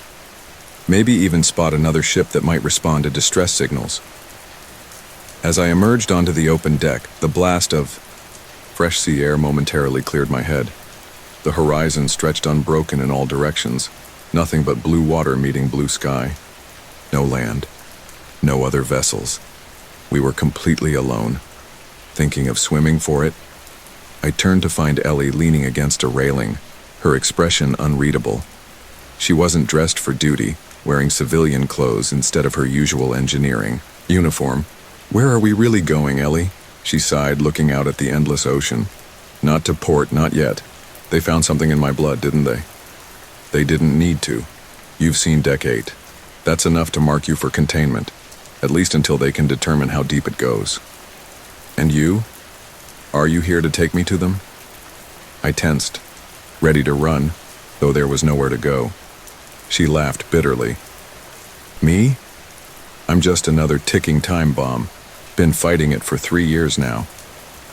She rolled up her sleeve, revealing a pattern of circular scars far more advanced than the doctor's. Some looked fresh, weeping a clear fluid that caught the sunlight with an unnatural iridescence. How? I couldn't finish the question. How am I still functioning? Still me? She shrugged. Some people resist better than others. Some last years, before the changes become irreversible. And then what? Then you join the others below, or they take you to the facility. Either way, you stop being you. I leaned against the railing beside her, the fight draining out of me. There's no way off this ship, is there? There's always a way, Marcus. Just depends on how desperate you are. Her eyes met mine, filled with a resolve I hadn't seen before. In about 20 minutes, the captain will notice that several critical systems are experiencing simultaneous failures. The ship will need to stop for repairs. You sabotage the ship? Let's call it creating an opportunity. There's a lifeboat on the starboard side that isn't connected to the main release system. Manual controls only, no GPS tracker. I stared at her, understanding dawning. You're leaving. We're leaving, if you want to. She held up a small device that looked like a standard crew tablet. This has enough files to expose what's happening on this ship, what's been happening for decades, the experiments, the cover-ups.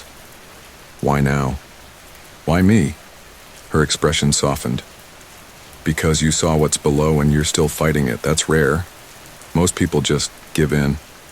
Let it take them. Like the others on Deck 8. She nodded, and I'm running out of time. She glanced at her scarred arm. The whispers are getting louder. The dreams more real. Soon I won't be me anymore. The ship's engines suddenly groaned, the massive vessel shuddering as it slowed. Alarms began to sound, crew members emerging onto the deck looking confused and concerned.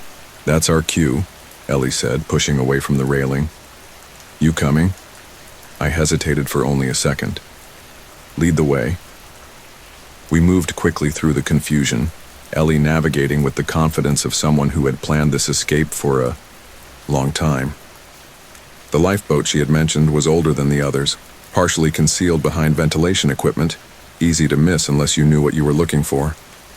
Help me with these releases, she instructed, moving to one end of the craft. As we worked to free the lifeboat, the ship's PA system crackled to life. Security to upper deck, Section C. Repeat, security to upper deck, Section C. They know, I said, working faster on the restraints. Not yet, but they will soon. Ellie glanced over her shoulder. Almost there.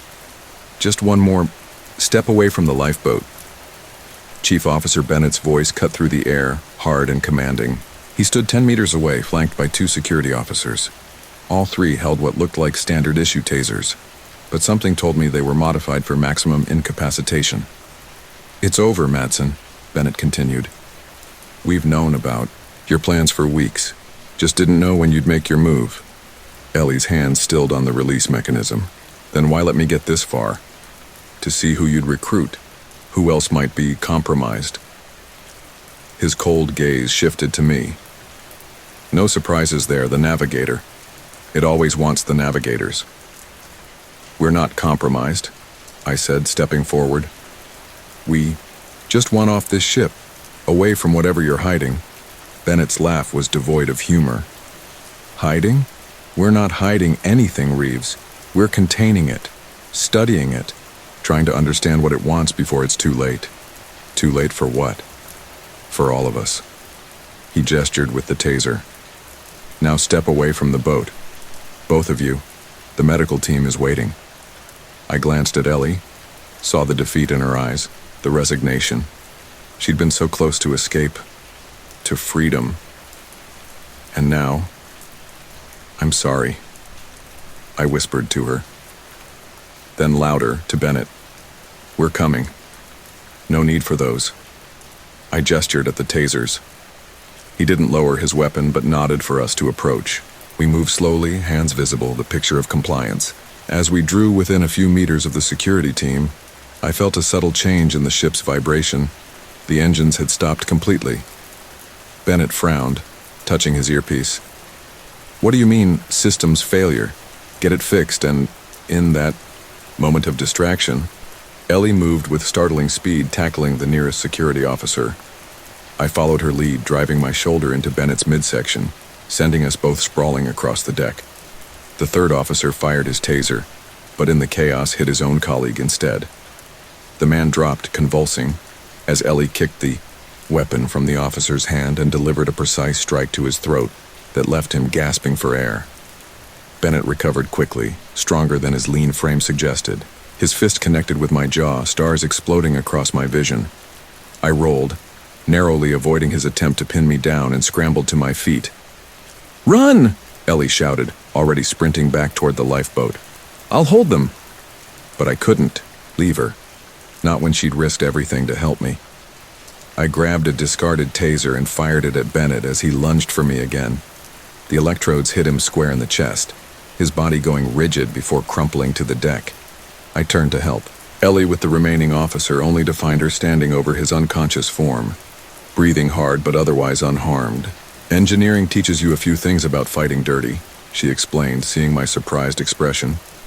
"Now let's go before more show up." We raced back to the lifeboat, finishing the release preparations in seconds. As the small craft swung out over the water, I heard shouts from across the deck. More security personnel emerging from below. "Get in." Ellie pushed me toward the open hatch of the lifeboat. "I'll lower it once you're inside." I complied, ducking into the craft's cramped interior. But as I turned to help her in, I saw her step back from the controls, her face set in grim determination. "Ellie, there's only enough supplies for one," she called over the increasing shouts of the approaching security team. "And I'm already too far gone." She slammed her hand down on the release button before I could protest. The lifeboat dropped, the sudden descent knocking me off my feet. Through the hatch, I caught one last glimpse of Ellie fighting off the security team before they swarmed her, taking her down in a coordinated tackle. The small craft hit the water with a jarring impact, automatically detaching from its cables. The engine sputtered to life as I regained my feet, the global venture already beginning to shrink in the distance as the lifeboat's motor pushed it steadily away. I wanted to turn back, to somehow help Ellie, but that would mean recapture, and a one-way trip to Deck 8 or whatever facility awaited contaminated crew. Instead, I checked the lifeboat's supplies. As Ellie had said, there was enough for one person: water, emergency rations, basic medical supplies, and a manual compass. No radio, no emergency beacon. She had planned for a complete disappearance. The tablet she had mentioned was there too, tucked into a waterproof case. I powered it on to find thousands of files, crew logs, experiment data, images, and video, recordings spanning decades. Enough evidence to expose whatever shadowy organization had been running experiments on the global venture and its succession of crews, if I survived long enough to share it. As the massive ship faded into the distance, I felt a momentary sense of relief. I had escaped. I was free. Then the first whisper came, faint but distinct. Navigate. Chart the course. Find the door. I closed my eyes, fighting the intrusion into my thoughts. When I opened them again, I noticed something on my arm that hadn't been there before.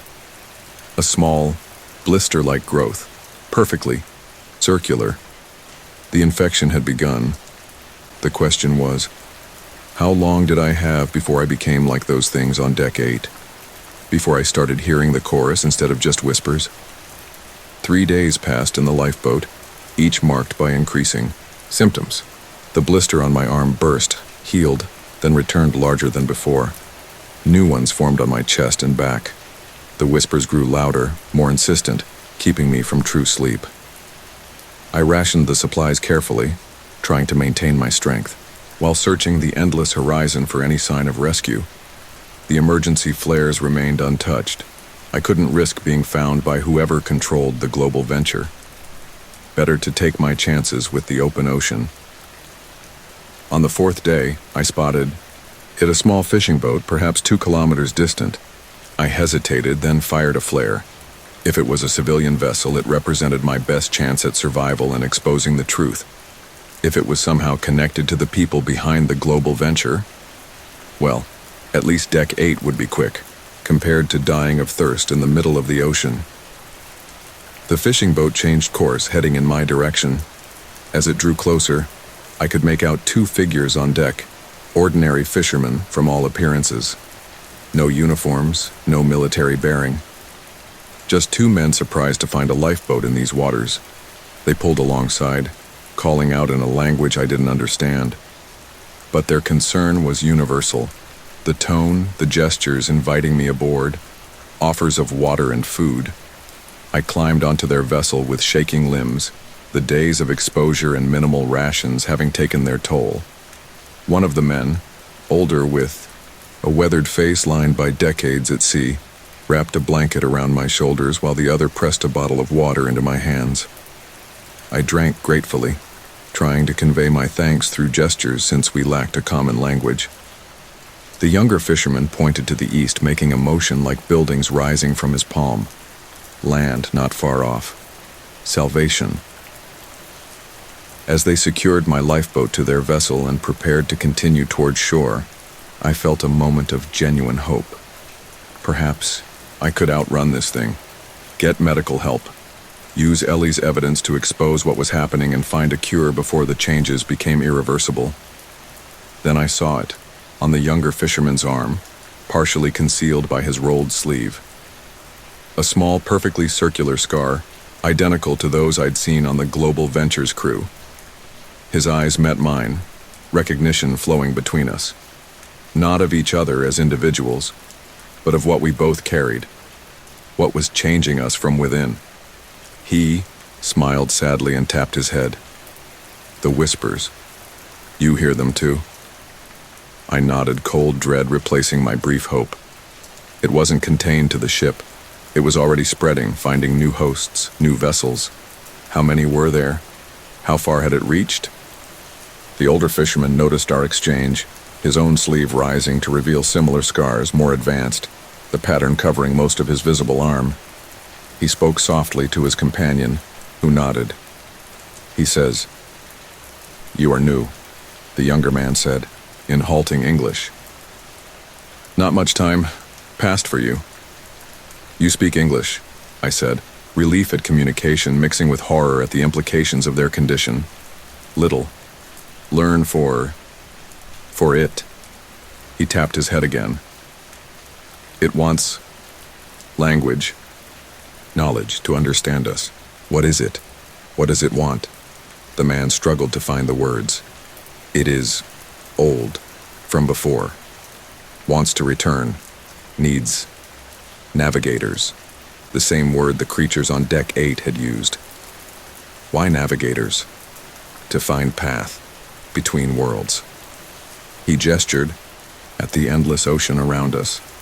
This world, its world, the in-between. The older fisherman spoke again, more urgently. The younger man nodded. He says, "Still time for you. Not too changed yet." He pointed to the tablet I still clutched. "That is important." "Evidence," I said. "Proof of what they did. What they're hiding." Another exchange in their language then. "We help. Take to shore. To people who fight it." "There are people fighting this?" He nodded. "Few. Secret. They search for cure." For the first time since fleeing the Global Venture, I felt a glimmer of genuine hope. If there were others who knew, who were actively working against this infection or invasion or whatever it was, then perhaps there was a chance of stopping it, of saving myself and others like Ellie. "Thank you," I said simply. The journey to shore took another 2 hours, during which the whispers in my mind grew more insistent, as if sensing my intent to resist. By the time we approached a small isolated dock extending from a rocky coastline, the pain from the blisters was nearly unbearable. "Here," the younger fisherman said, pointing to the shoreline where a rugged pathway led up from the dock to what appeared to be an abandoned lighthouse. "They wait there. Watch for new ones." I gathered my meager possessions, the tablet, a water bottle, a small pack of remaining rations. "You're not coming?" The men exchanged looks. The older one spoke, his companion translating. "Too far gone. Would not be welcome.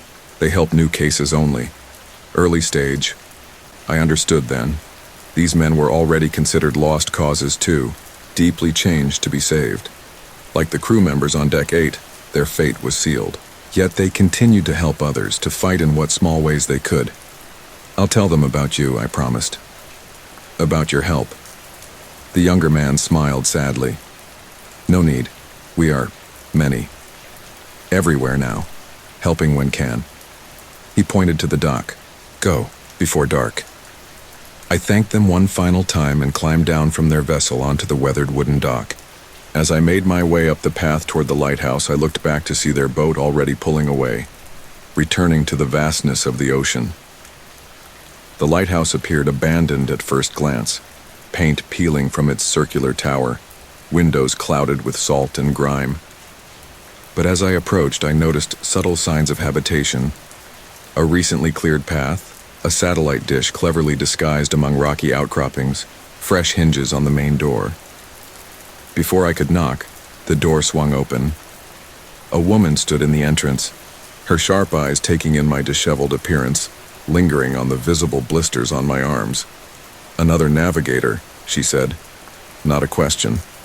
I nodded, too exhausted and pain-racked for surprise at her assessment. Show me your arms. I rolled up my sleeves, revealing the pattern of blisters and healed scars. She examined them with clinical detachment, then gestured for me to enter. Early stage still. That's good. We might have a chance. The interior of the lighthouse belied its decrepit exterior. Modern equipment filled what had once been the keeper's quarters. Computers, medical devices, and technologies I couldn't identify. 3 other people moved about the space, all wearing the same focused expression as the woman who had greeted me. I'm Dr. Sarah Jensen, she said, leading me to what appeared to be a medical examination area. This is our monitoring station, one of several around the world. Monitoring what? The spread. She gestured to a large screen displaying a world map dotted with red points of light. Each marker represents a confirmed case of what we call the abyssal contagion. New ones appear daily. I stared at the screen, at the hundreds of red dots spanning every continent. It's everywhere. Not yet, but spreading faster than we can contain it. She began preparing what looked like standard medical instruments. We need to take blood and tissue samples. The treatment protocol depends on how deeply the contagion has penetrated your system. As she worked, I told her my story, the global venture, Deck 8, the creatures, and my escape. She listened without comment, only nodding occasionally, as if confirming details she already knew. The ship is one of the original vectors, she said when I finished. A primary transmission point. We've been tracking it for years, but those who control it are powerful, protected. Who are they? Originally, military, a black project called Operation Threshold. But now, a mixture of government agencies, private corporations, religious sects, all united by their belief that the entity can be controlled, used. Her expression darkened. They're wrong, of course. No one controls the abyss. It only allows them to think they do. She drew blood, then used a device I didn't recognize to scan the blisters on my arm. The readings made her frown. The progression is accelerating, faster than usual for early-stage infection. What does that mean? It means we need to start treatment immediately. No guarantee of success, but she hesitated. We've had some promising results with a combination therapy. Part pharmaceutical, part, well, you might call it psychic defense. Psychic defense? The contagion operates partially through consciousness. The whispers, the dreams. They're its method of reshaping neural pathways, creating space for itself in your mind. She prepared an injection. This will help suppress that aspect while we work on the physical symptoms. The injection burned like ice in my veins, but almost immediately the whispers receded, becoming faint enough to ignore. For the first time in days, my head felt clear, my thoughts my own. The effect is temporary, Dr. Jensen warned, seeing my relieved expression. About 12 hours per dose. Long-term treatment requires more involved techniques. She introduced me to the others in the facility, 2 more doctors specializing in infectious disease and neurology, and a former military intelligence officer who handled security and communications. All had encountered the contagion in different contexts. All had dedicated themselves to fighting it. Over the following days, I underwent intensive treatment, injections, specialized radiation therapy targeting the blisters, and guided meditation. Sessions designed to strengthen mental barriers against the entity's influence. The tablet I'd brought from the global venture proved invaluable, providing the research team with decades of data on the contagion's effects and evolution. Slowly, my symptoms began to recede. The blisters healed and didn't return. The whispers, while never completely silenced, became manageable. Background noise rather than commanding voices. Dr. Jensen was cautiously optimistic. Your case is responding better than most. Perhaps because you sought treatment so quickly after initial exposure, but it's not a cure, I finished for her. She shook her head. Remission at best. The contagion is never truly gone. It integrates too deeply with human biology, becomes part of your cellular structure. All we can do is suppress it, keep it from progressing to later stages. And the people who are already past that point? The ones like on deck 8? Her expression grew somber. Beyond our help. The changes to body and mind are too profound. There's something else now. Not human. Something in between. And that's what we all become eventually, even with treatment. That's what we're fighting to prevent. She gestured to the global map with its constellation of red dots. This is spreading exponentially. Each infected person becomes a potential vector, and the entity is learning, adapting its transmission methods. How did it start? What is this thing really? Jensen sighed, suddenly looking much older than her years. The original researchers believed they had discovered a new form of extremophil bacteria in deep-sea vents, something that evolved in isolation for millions of years, developing unique properties. But what they actually found? She shook her head. Was something that only resembled life as we understand it. A biological template for consciousness from somewhere else. Another dimension, perhaps, or reality adjacent to our own, and it wants to come through to our world. It wants to remake our world in its image, transform it into something compatible with its existence. She looked at me intently, and it needs navigators to complete the transformation. People who can, metaphysically speaking, chart the course between realities. I thought of the creatures, on deck 8 of their words. Navigate, chart the course, find the door. The global venture was a trial run, I realized. A controlled experiment to see how the transformation would work on a larger scale. Exactly. But it escaped containment long ago. Those who thought they were studying it were actually being used by it. Spreading it. The implications were staggering. An intelligence old beyond comprehension, patient enough to work through decades of human intermediaries, gradually spreading its influence across the globe. Not with dramatic invasions or overt hostility, but invisibly, cell by cell, mind by mind. Dr. Jensen allowed me to join their work, my first-hand experience with the global venture and Deck 8 providing valuable insights. I helped analyze the data from Ellie's tablet, identifying patterns in the contagion's spread and response to various treatments. But even as we worked, more red dots appeared on the global map. More reports came in of strange behaviors, of people going missing only to reappear changed, of dreams shared across continents, of whispers that came from nowhere and everywhere. The worst reports spoke of gatherings, infected individuals converging on coastal areas, staring out at the sea as if waiting for something. Coordinated despite no apparent communication between groups, purposeful in a way that chilled the blood of those who witnessed it. 3 weeks into my stay at the lighthouse, Dr. Jensen woke me in the middle of the night, her face grave. "We've lost contact with stations 3 and 7, she said without preamble, and we're detecting unusual seismic activity off the coast.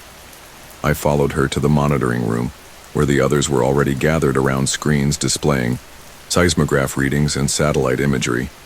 "What am I looking at?" I asked, trying to make sense of the data. "Something big," the former intelligence officer said. "Movement patterns consistent with..." He trailed off, seeming reluctant to voice his suspicions. "With what?" "With a coordinated approach," Dr. Jensen finished. "Look at these thermal readings. These aren't natural formations." The satellite thermal imaging showed massive heat signatures moving beneath the ocean surface. Not random or indicative of volcanic activity, but organized, geometric patterns that shifted with deliberate precision. "It's coming," I whispered, understanding dawning with horrific clarity. "Whatever's on the other side of that door they opened, it's found a way through." Alarms suddenly blared throughout the facility. The security officer switched screens to show exterior cameras. What they revealed sent ice through my veins. People were approaching the lighthouse, dozens of them moving with the same shuffling gait I'd seen on Deck 8. But these weren't the grotesquely modified creatures I'd encountered on the ship. These looked like ordinary people, fishermen, locals, tourists, save for their vacant expressions and the perfect synchronization of their movements. "They found us," Dr. Jensen said, already moving to secure protocols. "We need to evacuate now." We had a contingency for this, a hidden tunnel leading to a concealed vehicle that could take us to a secondary location. But as we gathered essential research and equipment, I felt a familiar pressure building in my mind, the whispers returning despite my medication, louder than ever before. "Join us, navigator." The door opens. The way is prepared. I stumbled, nearly dropping the hard drives I was carrying. Dr. Jensen caught my arm, her eyes searching mine with sudden concern. "It's back," I gasped. "Stronger. I can feel it pulling." "Fight it," she urged. "Focus on," my voice, "on what's real." But what was real seemed increasingly fluid. The walls of the lighthouse appeared to ripple, the air taking on the same charged quality I'd felt on Deck 8. The boundary between worlds was thinning, reality becoming permeable. We made it to the tunnel entrance just as the first of the approaching figures reached the lighthouse door. Through security monitors, we watched as they didn't bother with handles or locks. They simply pressed against the reinforced door, their bodies deforming as they squeezed through impossibly small gaps, reforming on the other side, not human anymore, not even pretending to be. The tunnel took us to a concealed garage where an unmarked van waited. We piled in, Dr. Jensen taking the wheel while the others secured our critical research. As we pulled away along a hidden access road, I looked back to see the lighthouse illuminated for the first time in decades. Light pouring from every window, pulsing with unnatural rhythm. A beacon. A signal. "Where are we going?" I asked as Dr. Jensen navigated the coastal road with reckless speed. "Inland. Away from the coast. It's safer the further you get from major bodies of water." But even as she spoke, the whispers in my mind told a different story. Nowhere to hide. Nowhere to run. The transformation comes to all. We drove through the night, eventually reaching what appeared to be an abandoned mining complex tucked into the foothills of a mountain range. "Another monitoring station," Dr. Jensen explained. "Smaller, less equipped, but hopefully safer due to its distance from the ocean." As the others set up essential equipment and established communication protocols, I found myself drawn to a window overlooking the distant coastline. Even from this far inland, I could see unusual light patterns reflecting off the clouds above the ocean. Pulses of illumination that corresponded perfectly with the increasing pressure in my skull. "It's beautiful, isn't it?" I turned to find Dr. Jensen standing beside me, her gaze fixed on the distant lights. Something in her voice sounded wrong, a slight harmonic quality that hadn't been there before. "Sarah?" She smiled, the expression not quite reaching her eyes. "The door is opening, Marcus. The way is being prepared." She rolled up her sleeve, revealing blisters far more advanced than they had been just hours before. They pulsed with internal light, synchronized with the distant flashes over the ocean. "You're infected," I said, backing away. "You said you were immune." "No one is immune, only resistant for a time." Her head tilted at that familiar, unnatural angle. Some of us simply chose to accept what was coming rather than fight the inevitable, to help guide the transformation rather than resist it. Understanding dawned with sickening clarity. You're working for it. All of you. This whole operation. It's not fighting the contagion, it's managing it, studying it. Not for it. With it. She took a step toward me. There are worse fates than becoming a vessel, Marcus. The entity offers a kind of immortality, a purpose, The people on deck 8 didn't look too thrilled with their immortality, I shot back, continuing to retreat. Early attempts, crude. The process has been refined. She gestured to herself. Do I look like those creatures? The entity has evolved. Its methods. Learned subtlety. That was somehow more terrifying than the grotesque transformations I'd witnessed on the ship.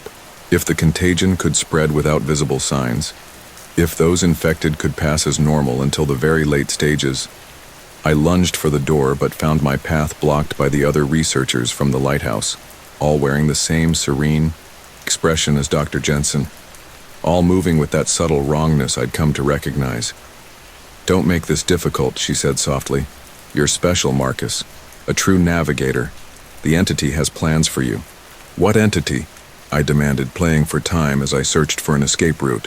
What is it? What does it want? It is the future. The next step in evolution, not just for humanity, but for reality itself. She spoke with the fervor of a convert. It showed me everything. The vastness beyond our limited perceptions. The potential of consciousness unfettered by physical laws. It showed you what it wanted you to see, I countered. It's manipulating you, all of you. Dr. Jensen shook, her head with pitying patience. That's your fear talking, your attachment to an existence that's ultimately finite and meaningless. The entity offers transcendence. It offers extinction, the end of humanity as we know it. The end of one phase, the beginning of another. She extended her hand. Join us willingly, Marcus. Help us complete the mapping, find the final doorway. In that moment, the pressure in my skull reached a crescendo, the whispers becoming a deafening chorus. Images flooded my mind, impossible geometries, vast spaces between stars, entities that existed as patterns of thought rather than physical beings. For one terrible instant, I understood what Dr. Jensen had seen, the vastness, the potential, the transformation that waited not just for humanity but for the very fabric of our reality. And it terrified me beyond reason. No, I gasped, the word feeling like it was torn from my soul. Dr. Jensen's face hardened. Then we do this the hard way. They surged forward as one, hands outstretched to restrain me. I fought with desperate strength, managing to break past their initial grab and sprint down a corridor. Alarms blared as I hit an emergency exit, bursting out into the cold mountain air. The facility's exterior was minimally lit, offering shadows to hide in as I tried to get my bearings. In the distance, I could see the access road we'd arrived on, a vehicle still parked near the main entrance. If I could reach it, hotwire it somehow, a sound behind me, that familiar wet shuffling, spurred me into motion. I ran, keeping to the shadows, using the uneven terrain to break line of sight with my pursuers. I reached the vehicle, a small maintenance truck, and found the keys still in the ignition. A small mercy. The engine roared to life as my pursuers emerged from the building, moving with unnatural speed despite their shuffling gait.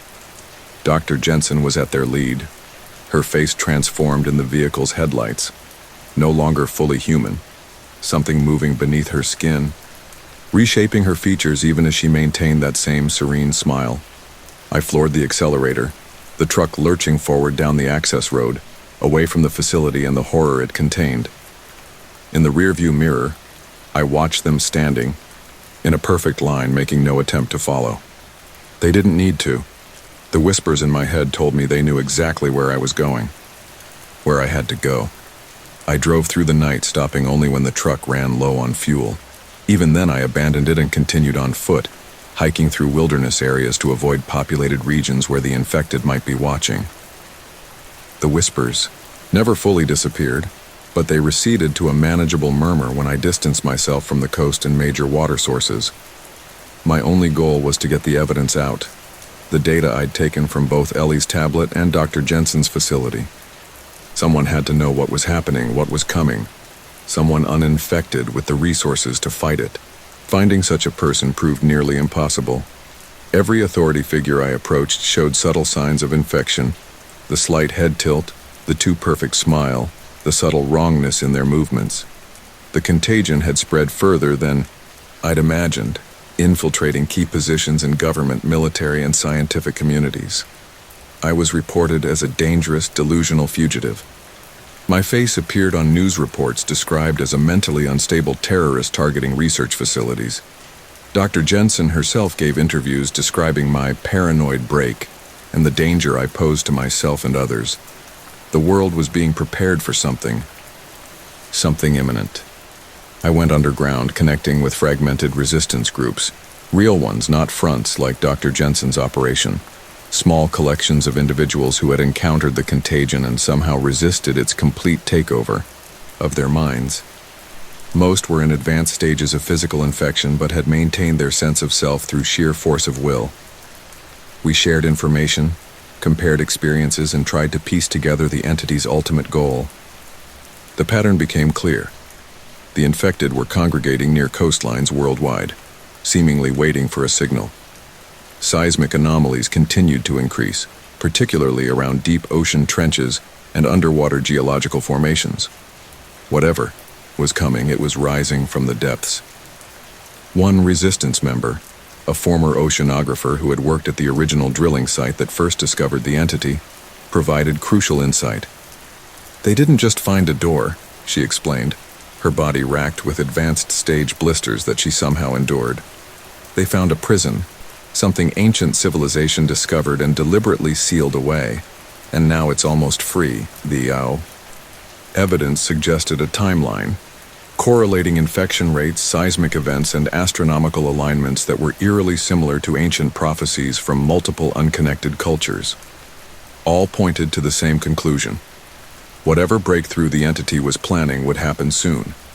With the Resistance's help, I compiled all available data into a comprehensive file, including first-hand accounts, medical documentation of the infection's progression, and coordinates of known infection clusters. If nothing else, it would serve as a record of what happened, a warning to whoever came after. But even as we worked, our numbers dwindled. Members disappeared, returned, changed, or succumbed to their infections entirely. Safe houses were compromised, communications intercepted. The entity was hunting us specifically, the resistors the ones who refused to submit. The final straw came when our main communication hub was raided. Only 3 of us escaped, and as we regrouped at a predetermined emergency location, I noticed the signs in my companions, subtle at first, then unmistakable. The head tilt, the serene smiles, the chorus speaking through individual mouths. They had been taken. I was truly alone, with nowhere else to go and the infection in my own body advancing despite all efforts to suppress it. I made a decision. If I couldn't stop what was coming, I could at least witness it, understand it, perhaps find some final way to resist or warn others. I returned to the coast, to a high bluff overlooking the ocean where the entity's activity was strongest. The infected had gathered by the thousands along the shoreline, standing motionless as waves crashed around. Their feet, none spoke, none moved. They simply waited, faces turned toward the horizon. From my vantage point, I could see similar gatherings along the coastline in both directions, as far as visibility allowed. A human chain connecting to the sea, waiting. The whispers in my mind had become a constant barrage, images and sensations flooding through my consciousness. The door beneath the waves, the entity pressing against it, the imminent breaking of ancient seals. As dusk fell, the water began to glow, not from algal bloom or reflected light, but from something beneath the surface. Patterns formed, shifted, spread across the water like luminescent fractal geometries. Beautiful and terrifying. The infected raised their arms in perfect unison, a gesture of welcome. The water began to churn, steam rising as if the ocean itself were coming to a boil. The light intensified, pulsing in rhythm with my heartbeat, with the blisters that now covered most of my body, and then the water parted. What emerged defied description, neither solid nor liquid, neither creature nor machine. A shifting mass of possibilities, taking forms from the collective unconscious of humanity, only to discard them for new configurations. Faces formed and dissolved. Structures rose and collapsed. Light and sound and sensation all blurred into a single overwhelming experience. The entity had arrived. As it rose higher, expanding across the sky like an aurora of impossible colors, the infected began to change, not with the crude surgical modifications I'd seen on Deck 8, but with fluid grace. Bodies remade themselves, flesh and bone becoming something new, something that could exist in the overlap between our reality and whatever lay beyond the door. I felt my own body responding, the blisters bursting to release not blood but a luminescent fluid that coursed over my skin like quicksilver. The pain was excruciating, yet distant, as if happening to someone else. My consciousness expanded, connected to thousands, millions of others, all experiencing the same transformation. In that moment of connection, I understood what the entity truly was. Not a malevolent invader, not a benevolent evolutionary force, but something utterly neutral and incomprehensible.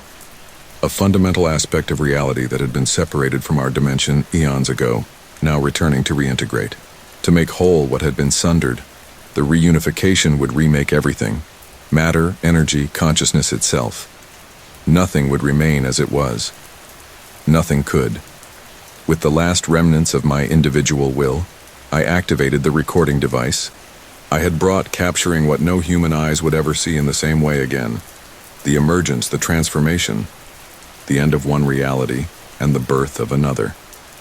As my body completed its change, becoming something that could exist in the new world being born around me, I felt a final moment of clarity, of self, of understanding that whatever came next, humanity, as I had known it, was over. The recording was left behind, a time capsule for whoever, whatever, might find it and comprehend what it showed. A record of the last moments of an old world, a warning, a farewell. Years later, I met another crew member, someone who had served on Global Venture years before me. He had found Deck 8 too. We compared stories, word for word the same. Then I learned the truth. The Global Venture had once been a military research vessel. Its original purpose? Unknown.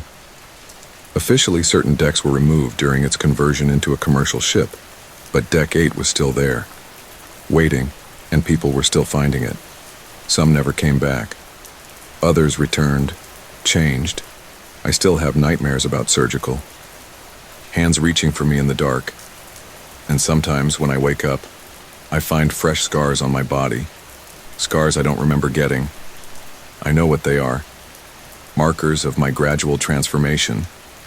Reminders that my resistance wasn't a victory, merely a postponement. The entity is patient. It doesn't need to rush the process for those few who manage to maintain autonomy after the convergence.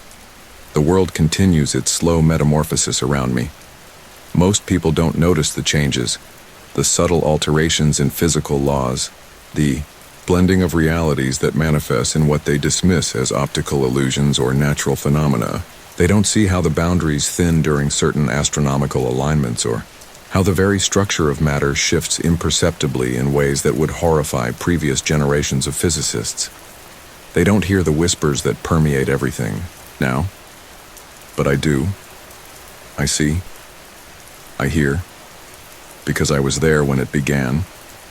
Because I found Deck 8, the place where the entity first gained its foothold in our world. The laboratory where humans arrogantly believed they could study and control something beyond comprehension. Sometimes I consider sharing my story more widely, writing it down, recording it, creating some permanent record of what happened, what is still happening. But I know it wouldn't matter. The entity influences perception now. People would read my account and see nothing but the ravings of a damaged mind. They would watch footage of the convergence and see only strange weather patterns or light reflections. The truth is visible only to those already attuned to it, those who have found their own versions of Deck 8, who have glimpsed behind the veil and cannot unsee what they've witnessed. We recognize each other instantly. A look, a nod, a subtle acknowledgement of shared understanding. Sometimes we exchange stories, compare experiences, but we never organize, never resist. That opportunity has passed. All we can do now is witness the gradual unfolding of a transformation set in motion long ago.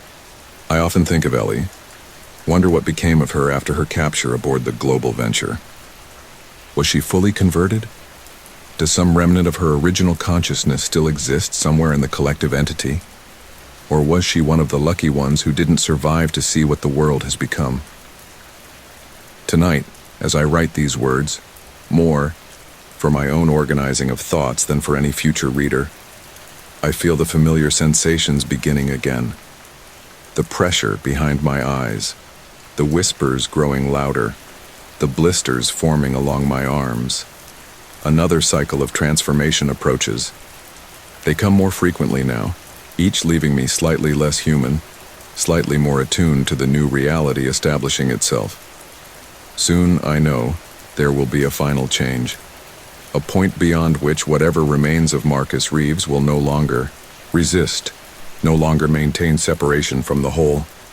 I will join the chorus fully, my individual voice subsumed into the vast consciousness that now spans dimensions. Until then, I record. I remember. I bear witness to the last days of what once was, and I warn anyone who might still be fully human, though I doubt such people exist anymore.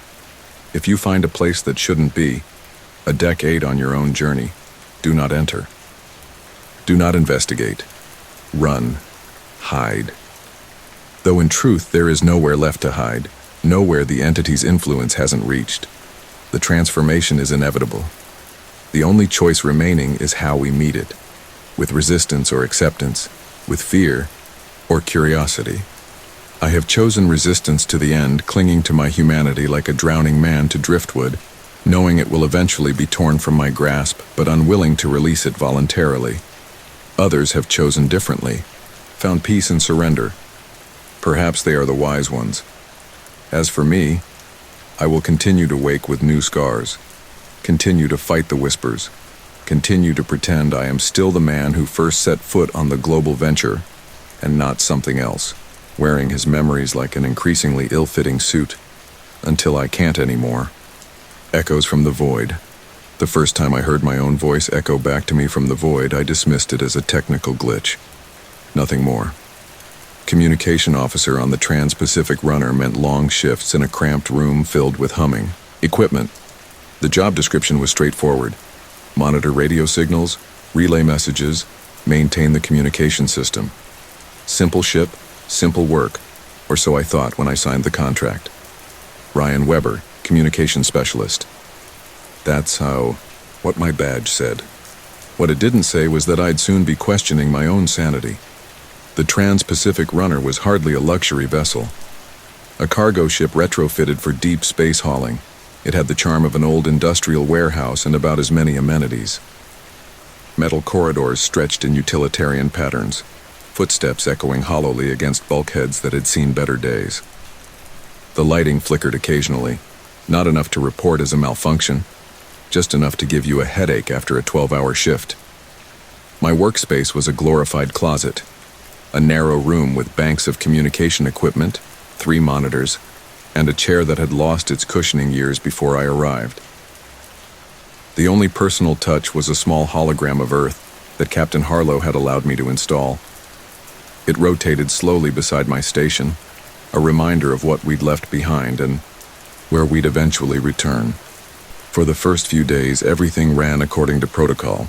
Routine transmissions to neighboring vessels, status updates to headquarters, the occasional personal message from crew members to their families. The static of space was a constant companion, a white noise that eventually became as natural as breathing. I'd been logging standard communications when it happened. A simple message to the nearest outpost. Trans-Pacific runner to Outpost 7. Daily status report. All systems nominal, course maintained, ETA unchanged. 2 seconds after transmission, the words returned, almost identical, but not quite. Trans-Pacific, runner to Outpost 7, daily status report, all systems. Nominal, course maintained, ETA unchanged. The slight hesitation, the subtle shift in inflection. It was my voice, but it wasn't. as though someone had recorded me, then imperfectly mimicked my cadence. I blinked at the console, fingers hovering over the keyboard. A technical hiccup, obviously. Some kind of feedback loop in the communication system. Diagnostics, I muttered, already typing the command. The system ran its check, green lights flashing across the screen. Everything functioning within parameters, strange but not concerning enough to report. Not yet. The next day it happened again. This time the echo added something, a soft exhalation at the end of the message, like someone releasing a breath. They'd been holding too long. By the third day, every transmission we sent returned with subtle alterations. A word changed here, an inflection different there, sometimes accompanied by what sounded like a faint, distant laugh. Something's wrong with the comm system, I finally told Captain Harlow, a stern woman with perpetually furrowed brows and hair pulled back so tightly it seemed to stretch her face. Explain, she said, not looking up from her tablet as I stood, awkwardly in her quarters, a space only marginally larger than my own but meticulously organized. We're getting echoes, distorted returns of our own transmissions. System diagnostics, all clear. I've run them 3 times. Hardware check? Completed yesterday. Nothing out of order. That made her look up, eyes narrowing slightly. Space phenomena? Could be some kind of radiation interference. Possibly, I conceded, though I didn't believe it. Radiation didn't mimic human voices with subtle variations. But it's getting worse. She set down her tablet with a sigh. Worse how, Weber? I hesitated, aware of how it would sound. The echoes are changing more of the message each time, and they're starting to come back before we've finished transmitting. Her expression hardened. That's not possible. I know. You're telling me we're receiving responses to messages we haven't completely sent yet? I nodded, the absurdity of it hanging between us. Captain Harlow stood, straightening her uniform, with a sharp tug. Show me. Back at my station, I initiated a routine status update. Halfway through my transmission, the echo began, completing my sentence with perfect accuracy before the words had left my mouth. The captain's face remained impassive, but her knuckles whitened as she gripped the back of my chair. Reset the entire system, she ordered. Full shutdown, full restart. I did as instructed, watching the screens go dark one by one, then illuminate again as the system rebooted. The process took nearly an hour, during which the ship maintained only emergency communications through the backup system. Try again, Harlow said when everything was online. I sent a simple message. Trans-Pacific runner testing communications after system reset. Before I'd finished speaking the last word, the echo responded, Trans-Pacific runner testing communications after system reset. But it won't help. The guy. Captain's sharp intake of breath was the only sound in the room. Tell no one, she said after a long moment. Not until we understand what's happening. But understanding seemed increasingly out of reach. Over the next 2 days, the echo grew bolder, its additions to our messages longer and more disturbing. It began to insert words and phrases we never said, delivered in our own voices but with a coldness that made my skin crawl. On the 5th day, during a private transmission to headquarters, one that should have been encrypted, the echo spoke, directly to us for the first time. You think you're alone out here? You think the void is empty? The voice was mine, but the laugh that followed belonged to no one aboard our ship. That night I couldn't sleep. The recycled air in my quarters felt too thin, and the usual mechanical hum of the ship seemed to carry whispers just below the threshold of comprehension. I lay awake staring at the ceiling, wondering if I was losing my mind. When my door slid open without warning, I nearly jumped out of my skin. Dr. Saunders stood in the doorway, the ship's medical officer with perpetually tired eyes and a smile that never quite reached them. Captain says you're having trouble with the comms. She told you? I sat up, surprised. Harlow had been adamant about keeping this between us. Not exactly. Saunders stepped inside, the door sliding shut behind him. She asked me to review your recent psych evaluation. Said you've been hearing things. The implication wasn't subtle. I'm not imagining it. She heard it too. Maybe. He sat on the edge of my desk uninvited. Or maybe she's humoring you while trying to figure out if her communications officer is cracking under the pressure. You think I'm hallucinating? The accusation stung more than I expected. I think extended space travel affects people differently. Isolation, confinement, constant low-grade stress. It can manifest in unusual ways. I stood, anger rising. Play. Back the transmission logs, you'll hear it yourself. I did, he said calmly. There's nothing there. The floor seemed to tilt beneath me. That's not possible. We both heard it. Multiple times. What I'm saying, Ryan, is that perhaps what you and the captain think you heard wasn't captured in the actual recording. A shared hallucination? That's your professional opinion? Saunders shrugged. It wouldn't be the first time close quarters led to folie à deux. Two people reinforcing each other's delusions. Get out, I said quietly. He sighed, standing. I'm prescribing you something to help you sleep, and I'm recommending temporary relief from duty. You can't. Captain's already approved it, Barnes. We'll cover your shifts for the next 48 hours. The betrayal cut deep. She doesn't believe me anymore. She's concerned about you. We all are. He reached for the door. Get some rest, Ryan. Things will seem clearer after you've slept. But I knew better. The echo wasn't in my head, and if the recordings weren't capturing it, that only made the phenomenon more terrifying, not less real. After Saunders left, I sat in the dark, listening to the ship's ambient noises, the soft whir of air circulation, the distant clank of the engine, the occasional creak of metal expanding and contracting with temperature changes, and underneath it all, something else. A faint rhythm, like breathing, that didn't align with my own.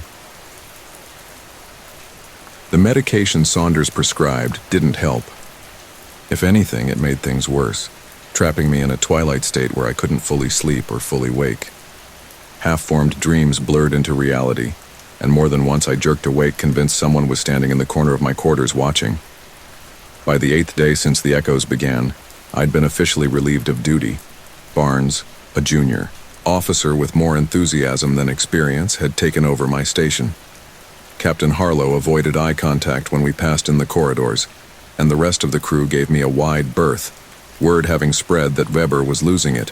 Only Elena Torres, the ship's engineer, still treated me normally. We'd been friendly since boarding. Not close, but comfortable enough to share meals and occasional conversation. When she slid her tray across from mine in the empty mess hall, I felt pathetically grateful. You look terrible, she said by way of greeting, her dark eyes assessing me over the rim of her coffee cup. Thanks, I muttered. You really know how to make a guy feel better. Not my job to make you feel better. That's Saunders, and he's clearly failing. She took a bite of her synthetic breakfast, grimacing slightly. So what's really going on? Rumor has it you're hearing voices. I tensed. Not voices, echoes of our own transmissions. But Barnes says everything's working fine now. No anomalies. Of course he does, I said bitterly. Because there's nothing wrong with the system. It's not a technical glitch.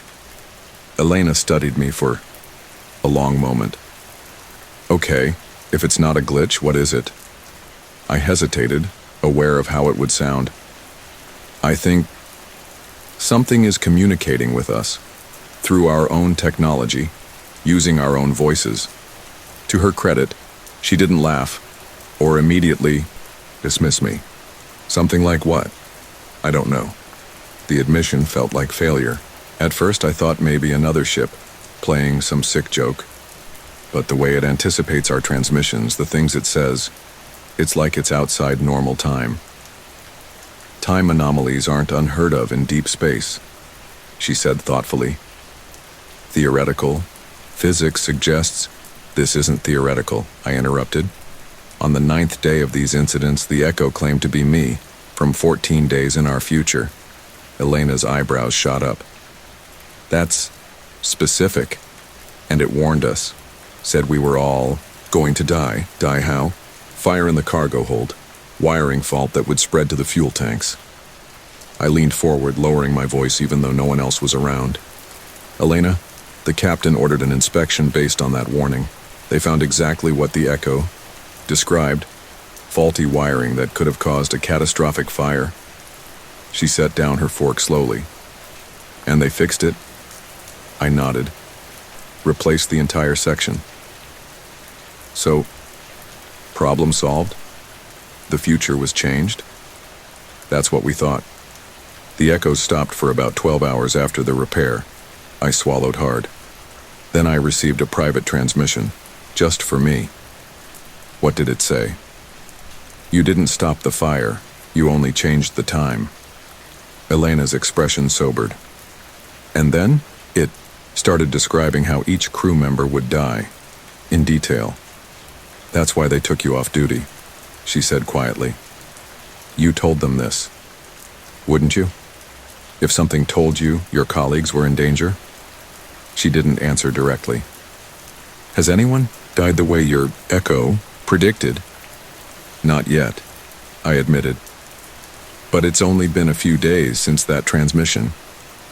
Elena was silent for a long moment, turning her coffee cup in slow circles.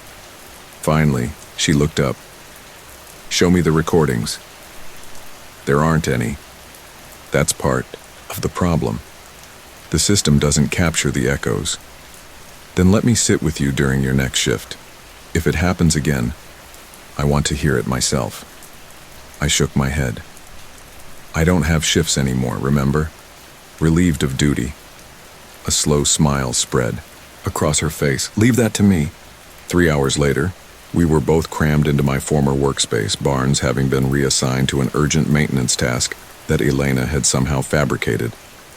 We've got 30 minutes, Max, she said, sliding into my chair and bringing up the communication systems. After that, Barnes will figure out there's nothing wrong with the starboard airlock and come back. I stood anxiously behind her. What exactly are you hoping to accomplish? If these echoes are real, maybe they're not coming through the primary communication systems. Maybe they're using something else, a frequency or channel we don't typically monitor. Her fingers flew over the keyboard, adjusting settings, expanding the range of frequencies the system was monitoring. There, she said finally. Now we're listening to everything, including some bands that supposedly have no transmission capabilities. And if we hear something, then I'll believe you. And more importantly, we'll have evidence. We waited in tense silence. 5 minutes passed. 10. I began to worry that nothing would happen, that the echo would choose this moment to remain silent, leaving me looking delusional once again. Then, without warning, the speakers crackled to life. Can you hear me, Ryan? Elena jumped, her hand flying to her mouth. The voice, my voice, seemed to come from everywhere and nowhere at once. I know you brought her, I remember this day. I felt the blood drain from my face. You remember? Of course. I lived it. Just like you're living it now. Just like you'll live through what comes next. Elena turned to me, eyes wide. Ryan, what is this? But the echo answered for me. I'm Ryan Weber, communications officer of the Trans-Pacific Runner, but I'm speaking from a position you haven't reached yet. The future, I whispered. Not exactly. Time isn't as linear as you think, especially out here, in the spaces between stars. Elena found her voice. What do you want? The same thing you do, Elena Torres. To survive. The use of her full name visibly shook her. How do you... I know everything about this ship and its crew.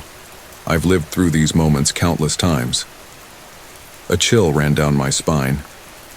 What do you mean, countless times? A sound came through the speakers.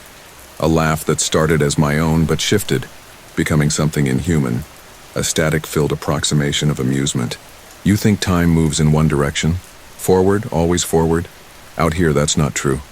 Out here, time circles, loops, folds back on itself. That's not possible. Elena said, but her voice lacked conviction. No. Ask Ryan about the cargo. Hold inspection. Ask him what they found exactly where I said it would be. She looked at me and I nodded confirmation. You think you fixed it, prevented the disaster, but fire always finds a way, if not through wiring, then through other means. The deaths you predicted, I said. You claimed the crew would die in specific ways. Yes, starting with Engineer Davis. Elena paled. Marcus? What about him? His oxygen mask will malfunction during a routine exterior inspection. Except when you examine it afterward, you'll find nothing wrong with it. The seal will be perfect, the oxygen flow uninterrupted. That's not scheduled for tomorrow, isn't it? The hull inspection. He's preparing for it right now. Elena stood abruptly. We need to stop him, warn him. But the echo continued, implacable. It won't matter. If not the mask, something else will take him. Death has already chosen its targets. Why are you telling us this? I demanded. If it can't be prevented. I didn't say it couldn't be prevented, only that your first attempt failed. Then, tell us how to stop it. Elena's voice rose with frustration, the communication system suddenly overloaded, speakers shrieking with feedback that drove us both back, hands clasped over our ears. Through the cacophony, the echo's final words came through distorted but clear. Find the origin point, where the loop begins and ends. Break the cycle. Then silence, so complete it felt like a physical presence. Elena looked at me, face pale but determined. We need to talk to the captain. Captain Harlow's expression remained impassive as we played back the recording Elena had managed to capture. Unlike previous attempts to document the echoes, this one had worked, perhaps because Elena had expanded the monitoring range to include frequencies normally ignored by our systems. When the playback finished, the captain's office fell into silence. She sat behind her desk, fingers steepled, gaze unfocused as she processed what she'd heard. This proves I'm not hallucinating, I said finally, unable to bear the quiet any longer. Harlow's eyes snapped to mine. It proves something is interfacing with our communication systems. Not necessarily that it's you from the future. Whatever it is, Elena interjected, it knew about the wiring fault in the cargo hold before we found it, and now it's warning about specific crew deaths. Starting with Marcus Davis, I added, tomorrow during the hull inspection. The captain sighed, suddenly looking her age. What would you have me do? Cancel all operations based on a mysterious voice? We're a cargo vessel with a schedule to maintain. At least postpone Davis's inspection, Elena pressed, until we understand more. And if nothing happens tomorrow? If the voice is wrong? Or worse, if it's manipulating us, trying to disrupt our mission for its own purposes? I hadn't considered that possibility. You think it could be malicious? I think any entity that refuses to identify itself clearly and instead speaks in riddles and threats should be regarded with suspicion. Harlow straightened in her chair. However, I'm not willing to risk crew safety on the chance that these warnings have merit. She tapped her console, opening a channel. Davis, report to my office immediately. While we waited, the captain fixed me with a penetrating stare. Weber, if you're somehow involved in creating these messages, I'm not, I said firmly. Then, this ends now. But if you're truly receiving communications from somewhere else, then we need to establish parameters. No more private conversations with this entity. All contact happens with multiple witnesses present, and everything gets recorded. Agreed, I said quickly, relief washing over me. She believed. Or at least she believed something strange was happening. The door slid open and Marcus Davis entered. A heavy-set man with a perpetual 5 o'clock shadow and hands calloused from years of manual work. He nodded at Elena and gave me a curious glance before addressing the captain. You wanted to see me, ma'am? Your hull inspection tomorrow, Harlow said without preamble. It's being reassigned. Davis frowned. With all due respect, Captain, I've done these inspections since we left port. I know what to look for. This isn't about your competence, Marcus. It's about distribution of duties. The lie came smoothly. Torres will accompany Saunders for this inspection. Both Elena and Davis looked surprised at this. Dr. Saunders? Elena asked. He's not qualified for exterior work. He's been certified for basic EVA, Harlow countered. And I want someone with medical training available during this particular inspection. Understanding dawned on Elena's face, but Davis still looked confused and slightly offended. Consider it a training opportunity for the doctor, Harlow added. You'll resume your regular inspection duties afterward, Davis. He didn't look happy, but he nodded. Yes, Captain. After he'd gone, Elena turned to Harlow. You're using this as a test. If something happens to Saunders during the inspection, then we'll know these warnings have merit, the captain confirmed. And if nothing happens, we continue operations while investigating the source of these transmissions. And if something does happen to Saunders? I asked quietly. Harlow's expression hardened. Then we have a much bigger problem than mysterious voices. I didn't sleep that night.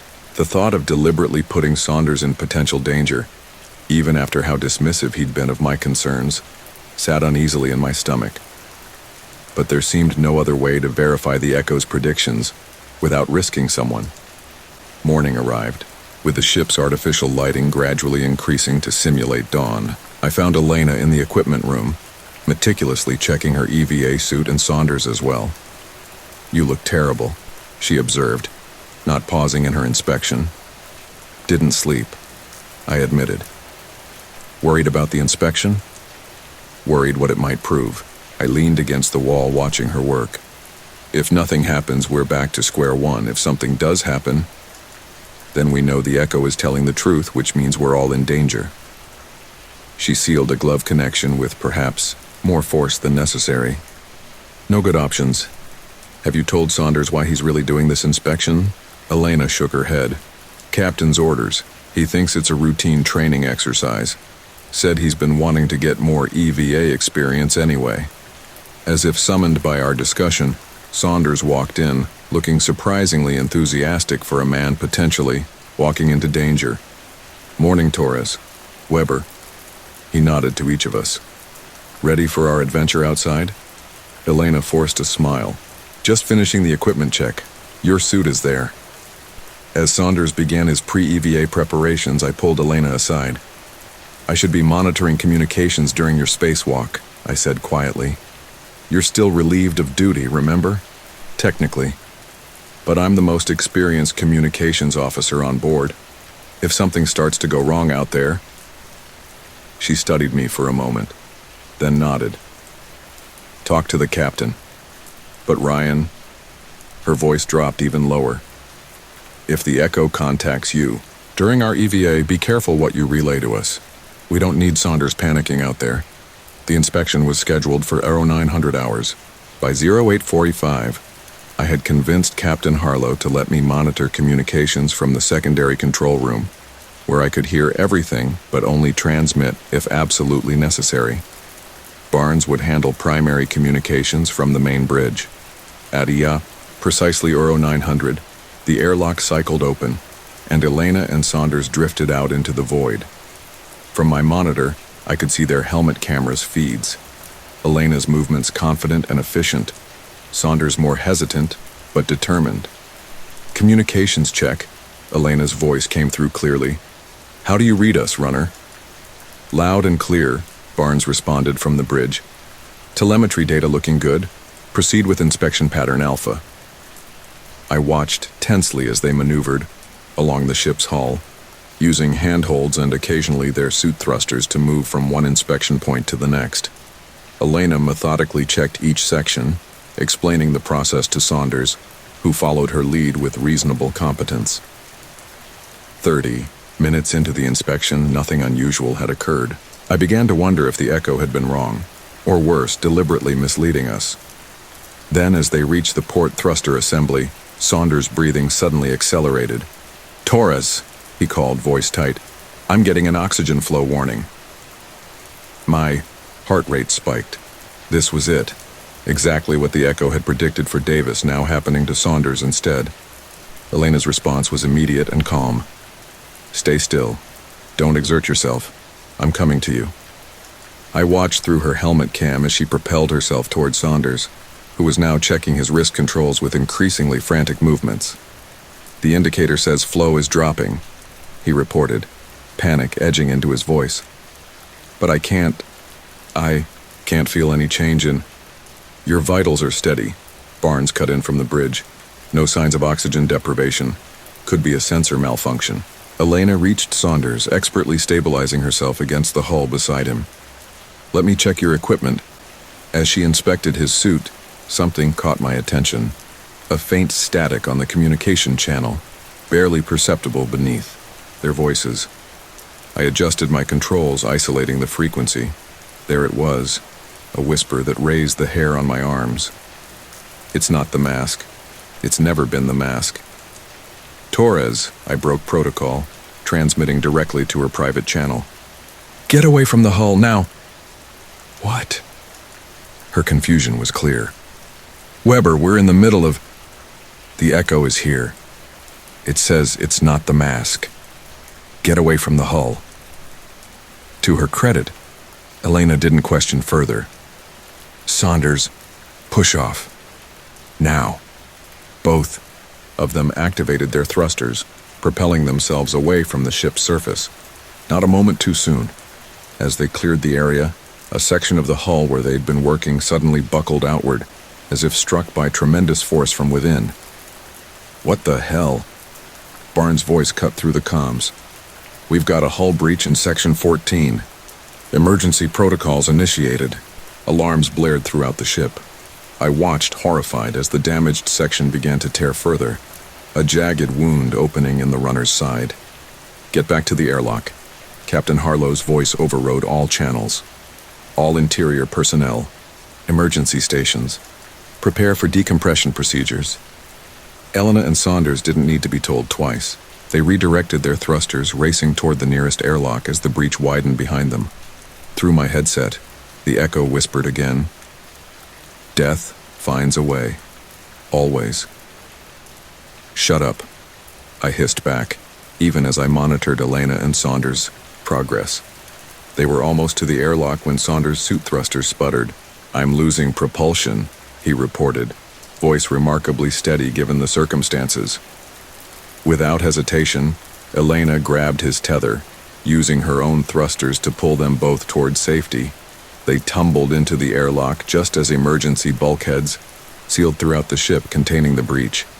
I sagged with relief, only to tense again as the echo's cold voice filled my headset. "You think you've won? This is just the beginning." The hull breach was contained, but the damage was significant. 3 compartments had been exposed to vacuum before the emergency systems activated, and while no lives were lost, we'd lost valuable equipment and supplies. The ship was on limited power while repairs were underway, casting the corridors in dim emergency lighting that did nothing to improve the crew's already tense mood. In the aftermath, Captain Harlow called an emergency meeting of senior personnel. I was surprised to find myself included, my temporary relief from duty apparently forgotten in light of recent events. We gathered in the briefing room, Harlow, myself, Elena, Saunders, Chief Engineer Patel, and Security Officer Chen. The captain's expression was grim as she activated the room's privacy protocols, ensuring our discussion wouldn't be overheard or recorded. "Let's be clear about what we're facing," she began without preamble. "We have an entity communicating through our systems that accurately predicted a catastrophic event, an event that changed targets when we attempted to prevent it." "Not completely," Elena pointed out. "The original prediction was about Davis's oxygen mask malfunctioning during a hull inspection. What happened was Saunders experiencing an oxygen warning during the same inspection, followed by a hull breach. The method changed, but the timing and location remained consistent," I added. Saunders, who'd been uncharacteristically quiet since his near miss, finally spoke. "The warning was a false positive. My oxygen levels never actually dropped." "A lure," Chen suggested, her security training evident in her thinking. "To position you exactly where the hull would breach. Or a legitimate attempt to warn us," I countered. The echo said, "It's not the mask," right before I told Torres to get away from the hull. Harlow held up a hand, silencing the debate. "The point is, this entity, whatever it is, seems to have knowledge of future events, even as those events change based on our actions." "A temporal paradox," Patel said thoughtfully. His weathered face creased with concentration. "If it truly is Weber from the future, perhaps it exists in a state of quantum superposition, aware of multiple timelines simultaneously." "That's assuming it's telling the truth about being me," I said. "You doubt it?" Elena looked surprised. I hesitated. I don't know what to believe anymore, but I know there was something wrong about that voice, something cold and calculating that doesn't feel human. "Whether it's human or not is less important than what it wants," Harlow said firmly, "and whether its intentions are helpful or harmful." "It warned us about the wiring fault in the cargo hold," Elena pointed out. "That seems helpful." "And then predicted crew deaths when we fixed the problem," Chen countered. "That seems less helpful and more like a threat." Saunders, who had been examining his tablet, looked up suddenly. "There's something else to consider. The hull breach occurred in a section that had been inspected and cleared just 3 days ago. The metallurgical failure we observed shouldn't have been possible without external factors." "Meaning what?" Harlow asked sharply. "Meaning something, or someone, deliberately weakened that section of hull." A heavy silence fell over the room as the implication sank in. "You think the entity didn't just predict the breach," I said slowly. "You think it caused it?"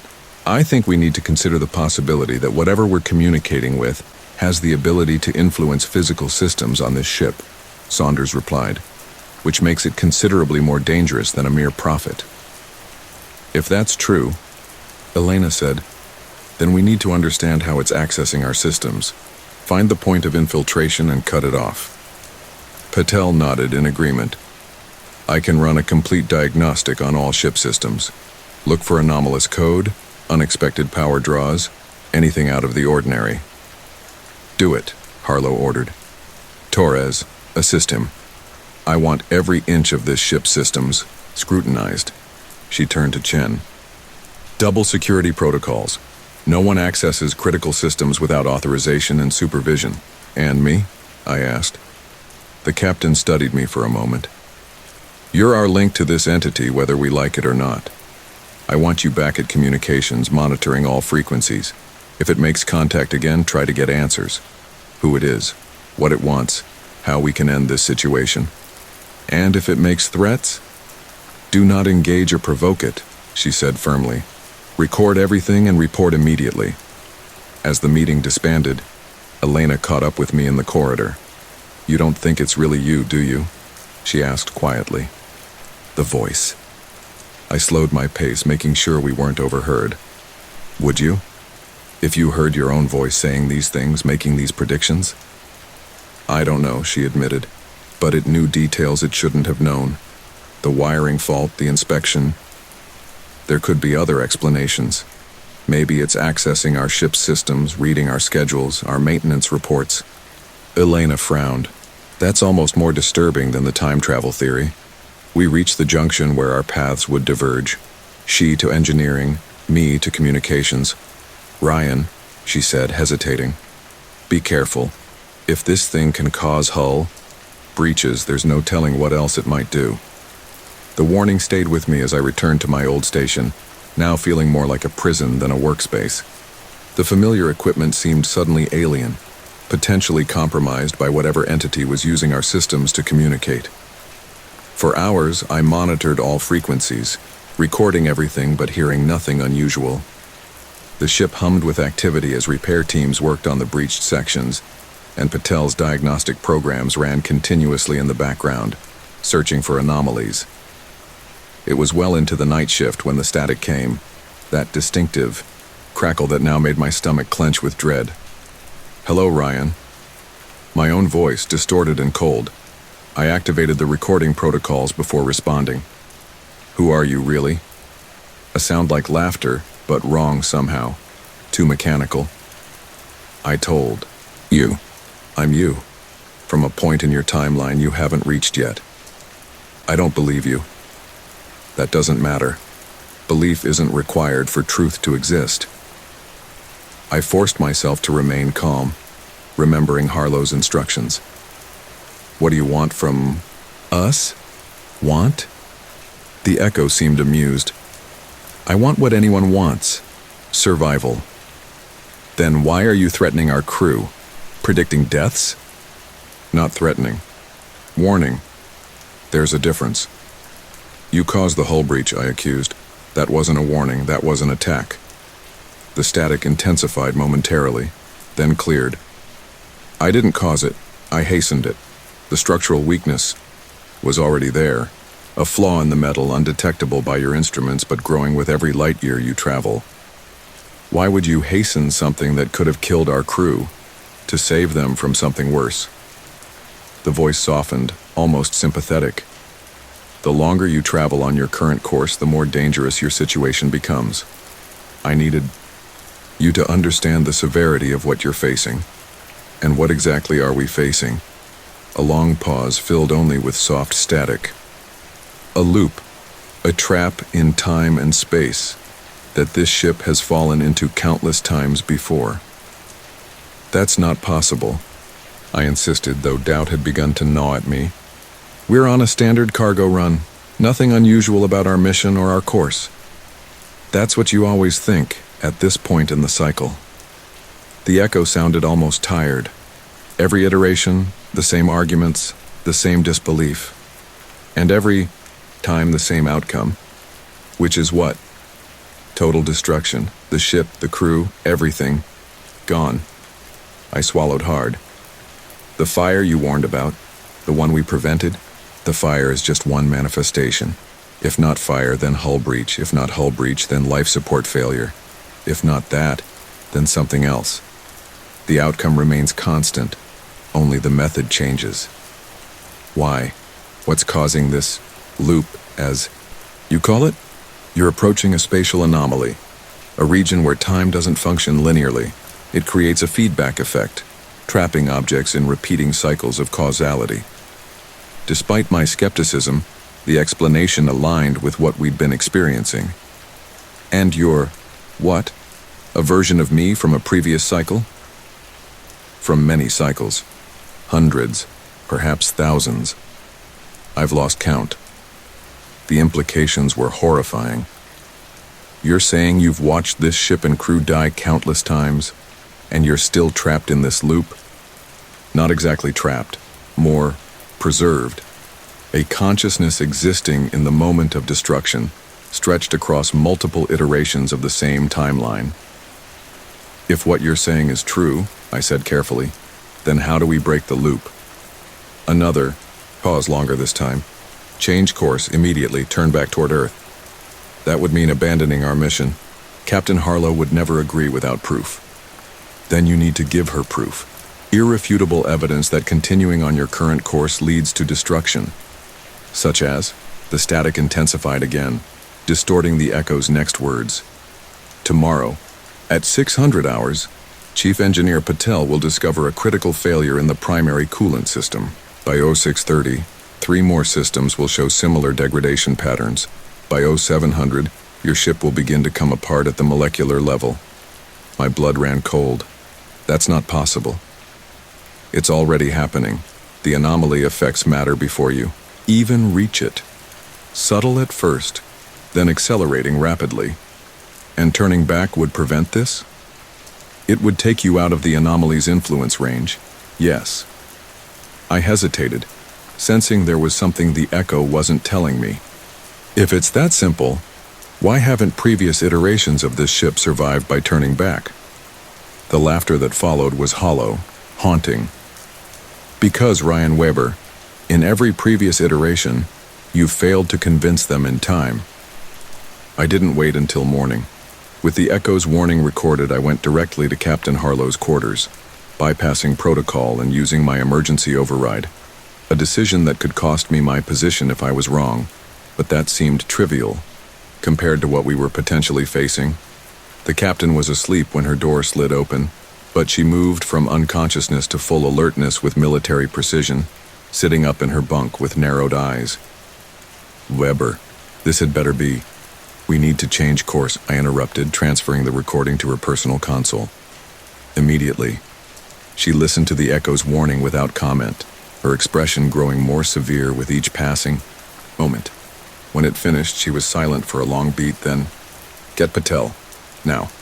Within 20 minutes, we'd assembled the same group from the earlier meeting, this time in engineering rather than the briefing room. Patel, looking grave, initiated the diagnostic on the coolant system while the rest of us watched tensely. "This is highly irregular," he muttered, fingers flying over the controls. A full coolant system inspection was completed just last week. Everything was functioning within optimal parameters. The diagnostic results appeared on screen, and Patel went, "Still. That's not possible," he whispered, echoing my earlier words to the entity. The readout showed microscopic fractures forming in the coolant pipes, fractures that shouldn't have been possible given the materials used in their construction. "Check." "The other systems," Harlow ordered, her voice tight. One by one, similar degradation patterns appeared in multiple critical systems throughout the ship. Subtle changes in molecular structure, undetectable by standard monitoring but clearly visible under intensive scanning. "The ship is coming apart," Elena said softly, just like the echo predicted. Harlow's face had gone pale, but her voice remained steady. "Options." Patel shook his head slowly. "I've never seen anything like this. It's as if the molecular bonds are simply weakening, randomly but progressively." "Could we repair the damage?" Chen asked. "Temporarily, perhaps. But if the cause isn't addressed, any repairs would suffer the same degradation." The echo said changing course would take us out of the anomaly's influence, I reminded them. "Or that's what it wants us to believe," Chen countered. "For all we know, altering course could accelerate the problem, or lead us into greater danger," Saunders added. Captain Harlow stood silent, the weight of command heavy on her shoulders. The lives of every person aboard rested on her decision. "If we maintain course," she said finally, "how long before the degradation reaches critical levels?" Patel studied the progression rates. "At the current acceleration, less than 6 hours. And if we change course? Unknown. If the entity is correct about the spatial anomaly, theoretically the degradation should slow and eventually stop once we're outside its influence radius." Harlow's decision when it came was swift and decisive. "Helm, reverse course. Maximum safe speed." The transition was jarring. Within moments of the course change, the ship's engines shifted from their steady rhythm to a higher pitch as we began our turn away from our destination and back toward Earth. "Continue monitoring all systems," Harlow ordered. "I want updates every 15 minutes on the degradation progress." For the next hour, we watched anxiously as the diagnostic programs tracked the molecular changes throughout the ship. At first, there seemed to be no difference. The degradation continued at the same alarming rate. Then, gradually, the progression began to slow. "It's working," Patel confirmed, unable to keep the relief from his voice. "The rate of degradation has decreased by 12%, 15%, 18%. By the third hour after our course change, the degradation had not only stopped but had begun to reverse in some systems, as if the ship's natural regenerative processes were finally able to outpace the damage." The entity was telling the truth, Elena said, joining me at the observation window where I'd retreated to process everything that had happened. "About the anomaly, at least." "Seems that way," I agreed, watching the unfamiliar stars slide past as we continued our retreat. "But that doesn't explain everything. If the anomaly creates a time loop, and if the echo is really me from a future iteration of that loop, why would changing course be enough to break it? Why wouldn't previous versions of us have made the same decision?" She considered this. "Maybe they did sometimes, but perhaps the loop isn't perfect. Small variations occur in each iteration. In this version, we listened in time. Maybe. But I couldn't shake the feeling that something wasn't adding up. The echo had been too insistent, too eager for us to change course. My doubts must have shown on my face, because Elena added, "We're alive, Ryan. The ship is repairing itself. Whatever else is happening, that's a win." Before I could respond, the ship's communication system activated, Captain Harlow's voice reaching every corner of the vessel. Attention all crew. Our change in course appears to have been successful in addressing the structural degradation we were experiencing. We will maintain our current heading while continuing to monitor ship systems. Department heads, submit status reports within the hour. That is all. Noticeably absent from her announcement was any mention of the echo or the entity that had warned us. Some things, it seemed, were still being kept from the general crew. What happens now?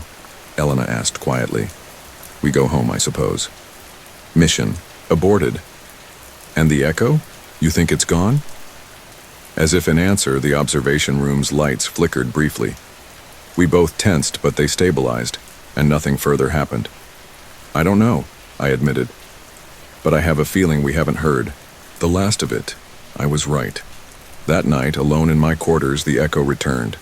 Not through the ship's communication systems this time, but through my personal console, which activated without command. You changed course, my distorted voice observed. Good. The degradation is stopping, I said unnecessarily. You were right about that. Of course, I've lived through this many times, remember? Then you should know what happens next. A pause, filled with soft static. It varies. This particular branch of possibility is unusual, meaning you've never turned back this early before. Typically, the ship continues forward until damage is more advanced, making survival much less likely. So we've broken the loop? Another pause, longer this time. Not quite. The anomaly's influence extends further than you imagine. Even now, it's affecting your ship in ways your instruments can't detect. A chill ran through me. What ways? Subtle reality shifts, memory alterations, time distortions that manifest as déjà vu or lost time. As if to illustrate its point, my console's clock flickered, jumping forward 3 minutes in an instant. What do we do? I asked, trying to keep the growing fear from my voice. Continue your retreat, but be vigilant. The anomaly doesn't release its prey easily. That's not very helpful. I'm limited in what I can safely tell you. Some knowledge can itself become a catalyst for disaster. Then at least tell me who or what you really are. You claim to be me, but there's something wrong about your voice, your manner. Something inhuman. The static intensified briefly, then cleared. What you perceive as inhuman is simply the effect of existing across multiple iterations of time simultaneously. It changes a consciousness. Into what? Something neither fully human nor fully other. A hybrid state of being. That doesn't answer my question. The echo's response was cold. It's the only answer you're ready to hear. Before I could press further, my console shut down completely, plunging my quarters into darkness. When emergency lighting activated seconds later, the system rebooted, but the echo was gone. I reported the encounter to Captain Harlow the following morning, watching her face grow more troubled with each detail I shared. It's still with us, she said when I'd finished, despite changing course. It claims the anomaly's influence extends further than we thought. She stood at her viewport, staring at the stars as if they held answers. Patel reports that the molecular degradation has completely halted, and repairs are progressing well.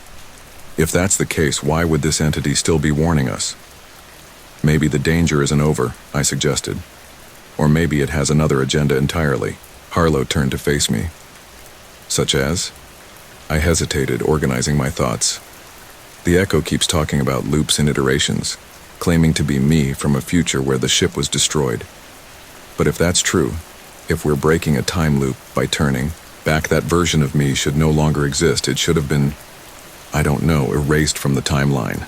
Unless the loop hasn't been broken yet, she concluded, following my logic, which means we're still heading towards some kind of disaster. Exactly.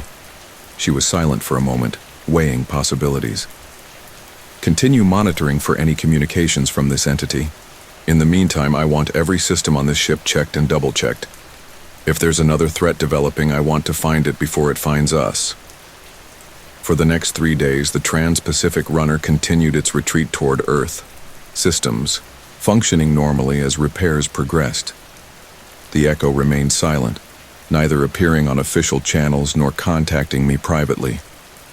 The crew began to relax, the earlier tension dissipating as it seemed we'd escaped whatever danger had threatened us. Only I remained uneasy, waiting for the other shoe to drop. I found myself jumping at shadows, startling at normal ship sounds, constantly expecting to hear that distorted version of my own voice emerging from the nearest speaker. On the 4th day of our retreat, Elena found me in the mess hall, staring into a cup of synthetic coffee that had long since gone cold. "You look terrible," she said, sliding into the seat across from me. "So I've been told. The Echo hasn't made contact again?" I shook my head. "Not since that night in my quarters." "That's good, isn't it? Maybe we really did escape the anomalies." "Influence? Maybe." I couldn't bring myself to share her optimism. "Or maybe it's waiting for something." Elena studied me for a moment. "Ryan, have you considered that you might be too invested in this? That perhaps you're seeing patterns that aren't there?" The suggestion stung. "You heard it yourself. You saw what it predicted." "I know. And I believe something unusual was happening. Is happening," she corrected herself. "But dwelling on it when there's no new information isn't healthy. I can't just pretend everything's normal," I insisted. "Not when I know it's not." She reached across the table, her hand briefly touching mine. "I'm not saying pretend. I'm saying live. Do your job. Interact with people. Stop isolating yourself while waiting for the next catastrophe." Before I could respond, the ship's alarm system activated, not the blaring emergency signal we'd heard during the hull breach, but a softer, pulsing tone that indicated an unexpected but non-critical situation. "Attention, all crew," Captain Harlow's voice followed. "We are detecting an unusual energy signature directly in our path. All personnel report to duty stations. This is not an emergency, but standard precautionary protocols are now in effect." Elena and I exchanged glances before hurrying to our respective posts, she to engineering, me to communications. When I reached my station, Barnes was already there, monitoring incoming data. "What are we looking at?" I asked, sliding into the secondary position. "Some kind of energy field," he replied, not taking his eyes off the screens. "Nothing like I've ever seen before. It's just sitting there, right in our retreat path." Studied the readings. The field appeared as a shimmering distortion on our sensors, approximately 2,000 kilometers in diameter and directly in line with our current trajectory. "Composition?" I asked. "Unknown. Sensors can't penetrate it, but it's emitting radiation across the entire electromagnetic spectrum, plus some frequencies we can't even classify." A cold feeling settled in my stomach. "How long until we reach it? At current speed?" "About 6 hours." 6 hours. The exact time frame the Echo had given for the ship's destruction if we hadn't changed course. Coincidence? I doubted it. Captain Harlow's voice came through our private channel. "Weber, any unusual communications?" "Nothing yet, Captain," I reported, "but I'm monitoring all frequencies." "Good. Stay alert. I don't like the timing of this." Neither did I. 4 hours later, with the energy field now clearly visible through the ship's forward viewports as a shimmering curtain of light, the Echo finally returned. Not through communications this time, but through the ship's main computer system, its voice emerging from every speaker simultaneously. "You're heading straight for it," my distorted voice announced. To the entire crew, "The anomaly has repositioned itself in your path." Across the ship, I could imagine the confusion this mysterious voice was causing among crew members who hadn't been briefed on our situation. Captain Harlow, to her credit, responded immediately. "All crew remain at your stations. We are investigating this transmission." Then, on a secure channel to the senior staff, "Meet in briefing room 1. Now." Minutes later, we were assembled. Harlow, myself, Elena, Patel, Saunders, and Chen. The captain's expression was granite. "Explanations," she demanded. How is this energy field related to the anomaly the entity warned us about? It could be the anomaly itself, Elena suggested, or a manifestation of it. If so, why is it in front of us? Chen asked. We changed course, turned completely around. If we were approaching an anomaly on our original course, it should now be behind us. Unless it moved, I said quietly. The echo just claimed it repositioned itself. That's not possible, Patel objected. Spatial anomalies don't chase ships. This one might, Saunders countered. If it's as unusual as our mysterious voice claims. Captain Harlow silenced the debate with a raised hand. Options. Can we go around it? Patel consulted his tablet. Based on its current dimensions, yes, but it would add significant time to our journey home. And if it can truly reposition itself, it might just move to block us again, Elena finished. Could we go through it? Chen asked. Unknown risks, Saunders replied immediately. If this is the anomaly that was causing molecular degradation in our ship's systems, passing through it could accelerate that process exponentially. So we're trapped, Harlow said flatly. Either we risk going through, or we waste fuel and time trying to go around something that might just reposition itself in our path again. There's another possibility, I said slowly, an idea forming that I wasn't sure I should voice. All eyes turned to me. What if we're approaching this wrong? What if running away was never the solution? Explain, Harlow demanded. The echo claimed to be me from a future where this ship was destroyed by the anomaly. It urged us to change course, to retreat. But what if that's exactly what creates the loop it described? What if by running we're actually ensuring our destruction? Elena's eyes widened. You think we should go back to our original course? Continue forward? I'm saying we should consider that the echo might not have been telling us the complete truth, that its agenda might not align with our survival. A heavy silence fell over the room as they considered my words. That's a hell of a gamble, Weber, Harlow said finally. Based on what? A hunch? Based on inconsistencies in what the echo has told us. If it's really me from a future iteration where the ship was destroyed, why does it still exist now that we've changed course? Why is the anomaly suddenly in front of us instead of behind us? And most importantly, why does the echo seem more alien with each communication? Before anyone could respond, the ship's main computer activated again, the echo's voice filling the room. An interesting theory, Ryan. Incorrect, but interesting. We all tensed, looking around as if expecting to see a physical manifestation of the voice. The anomaly hasn't repositioned itself because you changed course. It's repositioned itself because that's what it does. It seeks out vessels, draws them in, feeds on the temporal energy of their destruction. It's sentient? Elena asked, addressing the air. In a manner of speaking, not conscious as you understand. Consciousness, but purposeful. Driven. And you? I challenged. What drives you? If you're really me from a future where this ship was destroyed, why are you still here? Why didn't you cease to exist when we changed our fate? A sound like laughter, but hollow, mechanical. Because, Ryan Weber, your fate hasn't changed. Only its timing has been adjusted. What does that mean? Harlow demanded. It means the Trans-Pacific runner will be destroyed by this anomaly. If not today, then tomorrow. If not in this exact configuration of reality, then in another. The outcome is fixed. The only variable is how many times the loop repeats before it happens. I don't believe that, I said firmly. Nothing is fixed. We've already changed our course, prevented the degradation, temporarily soon the echo cut in. But the anomaly is patient, it will wait, and while it waits, it influences, subtly, gradually, until the ship turns back toward it, willingly. Why would we ever do that? Chen asked. Because humans cannot resist the unknown. Even now, you're considering passing through the energy field, aren't you? Wondering what's on the other side. The accuracy of the observation was unsettling.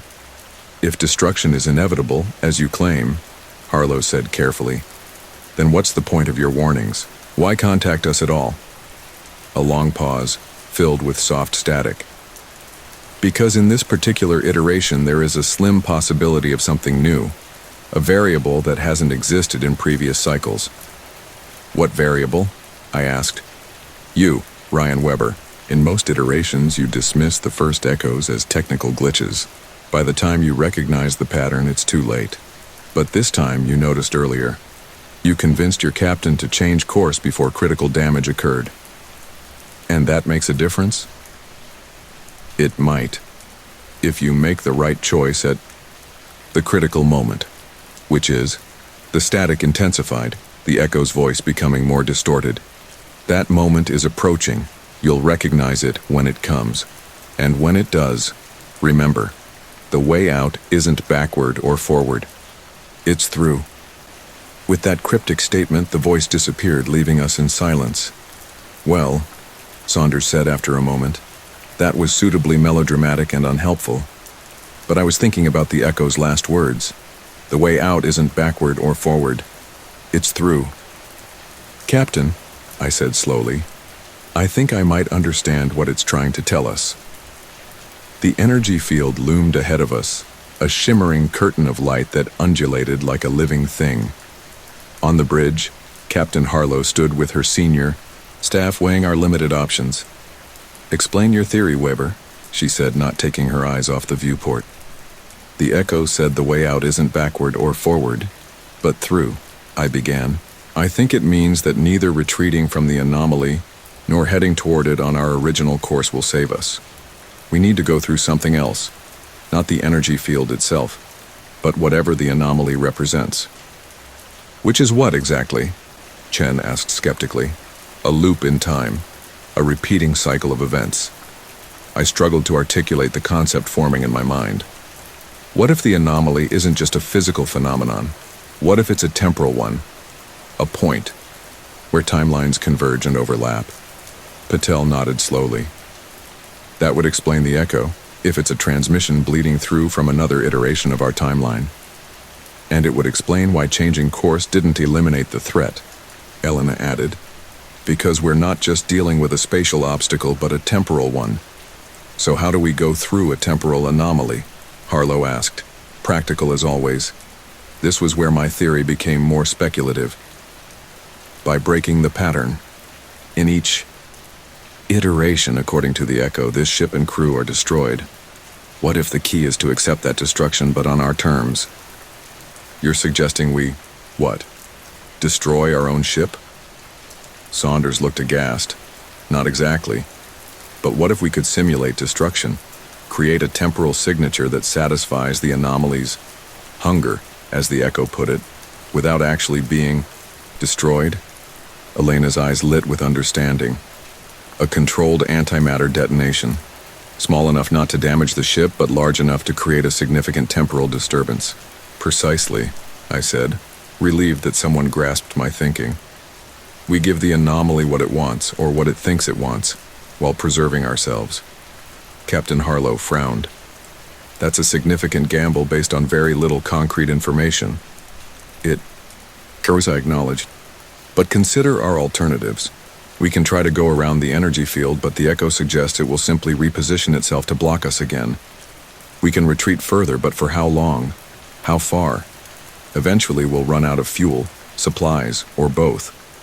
Or we can try to go through it, Chen said, and risk immediate destruction. The antimatter detonation at least gives us a chance, Elena argued, if Weber's interpretation is correct. And if it's not? Saunders challenged. I met his gaze steadily. Then we're no worse off than we are now, trapped with dwindling options. Captain Harlow was silent for a long moment, weighing the proposal against her responsibility to ship and crew. Finally, she turned to Patel. Chief, do we have the capability to create a controlled antimatter detonation of the size Engineer Torres suggests? Patel considered. We have a small supply of antimatter for the emergency propulsion system. It could be reconfigured to create an external detonation. But, he added gravely, there would be significant risk. If the containment field fails during preparation, we'd destroy ourselves anyway, Harlow finished. Understood. She paced the bridge slowly, all eyes following her movement. The weight of command had never seemed heavier on her shoulders.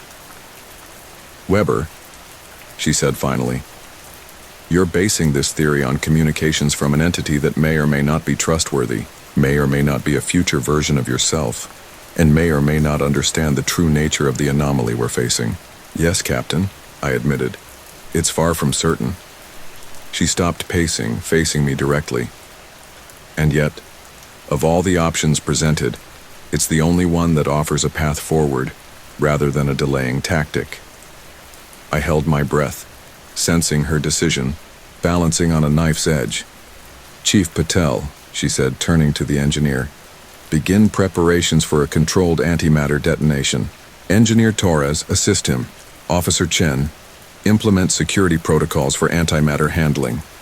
Dr. Saunders, prepare the medical bay for possible casualties." She looked at each of us in turn, her gaze stern. "I want it understood that this is a last resort. If at any point before detonation a better option presents itself, we will pursue it." Dismissed. As the others dispersed to their assignments, Harlow held me back. "Weber," she said quietly, "if you're wrong about this..." "No, Captain. No, I don't think you do." Her voice was low, intense. "If this fails, it won't be a quick end. The antimatter detonation will weaken our shields. If the anomaly then attacks, as you've suggested it might, we'll experience a slow, painful destruction. I need you to be absolutely certain this is our best course of action." The responsibility was crushing. "I can't be absolutely certain, Captain, but I believe it's our best chance." She studied my face, searching for doubt or deception. Finding neither, she nodded once. "Then make the necessary communications preparations. We'll need precise timing for this to work." Preparations for the antimatter detonation took nearly 6 hours. Patel and Elena worked tirelessly to reconfigure the emergency propulsion system, extracting the small supply of antimatter and constructing a delivery mechanism that could be jettisoned to a safe distance before detonation. Throughout these preparations, the energy field remained in position ahead of us, its shimmering surface occasionally rippling as if responding to our activities. I monitored all frequencies, expecting the echo to return with further cryptic warnings or advice, but it remained silent. This, more than anything, unsettled me. Had I misinterpreted its message? Was our plan playing directly into the anomaly's hands? Too late for doubts now. As the final hour approached, Captain Harlow gathered the senior staff for a last briefing. "Status report," she demanded. Patel spoke first. "The antimatter package is ready. We've configured it with a remote detonator and a backup timer. Once jettisoned, we'll have approximately 3 minutes to move the ship to a safe distance before detonation." "Safe being a relative term," Saunders muttered. Elena shot him a look before adding, "We've reinforced the ship's shields to withstand the radiation burst, but they'll be significantly weakened afterward. We'll need to power down all non-essential systems to divert energy to shield regeneration." "Medical preparations?" Harlow asked. "Sickbay is ready," Saunders confirmed. "Additional crash stations have been set up in Cargo Bay 2 in case of multiple casualties." "Communications?" I straightened. "All systems are functioning normally. We've established a secure channel for detonation coordination that should be resistant to interference." "Should be?" Chen questioned. "Given that we're dealing with an anomaly that seems capable of accessing our systems, I can't guarantee anything," I admitted. "But we've implemented every security protocol available." Harlow nodded, accepting the limitations we were working under. "Very well. Final positions, everyone. Detonation in 30 minutes. As we dispersed, Elena caught up with me in the corridor. "Ryan," she said, her voice low, "if this doesn't work..." "It will," I insisted with more confidence than I felt. She hesitated, then surprised me by quickly embracing me. "Be careful," she whispered, then hurried toward engineering before I could respond. 20 minutes later, the antimatter package was jettisoned from the ship, propelled toward a position midway between us and the energy field. On the main viewport, it appeared as a tiny silver object drifting slowly away. Package deployed successfully, Patel reported from engineering. Detonator is active and responding to commands. Timer set for backup. Begin withdrawal to safe. Distance, Harlow ordered, and the ship's engines hummed as we began to reverse away from both the package and the energy field. For several tense minutes, everything proceeded according to plan. The package continued its trajectory. The ship maintained its withdrawal and the energy field remained stationary, seemingly unaware of or uninterested in our activities. Then, without warning, the field pulsed, expanding rapidly toward the antimatter. Package. Captain, I called out, pointing to the viewport where the shimmering curtain of light had suddenly accelerated in our direction. The field is moving. Time to detonation? Harlow demanded. 53 seconds on the timer. Patel responded. Not soon enough. Trigger the detonator now. Patel hesitated only a fraction of a second before complying. Detonating. Now. For a brief moment, nothing happened.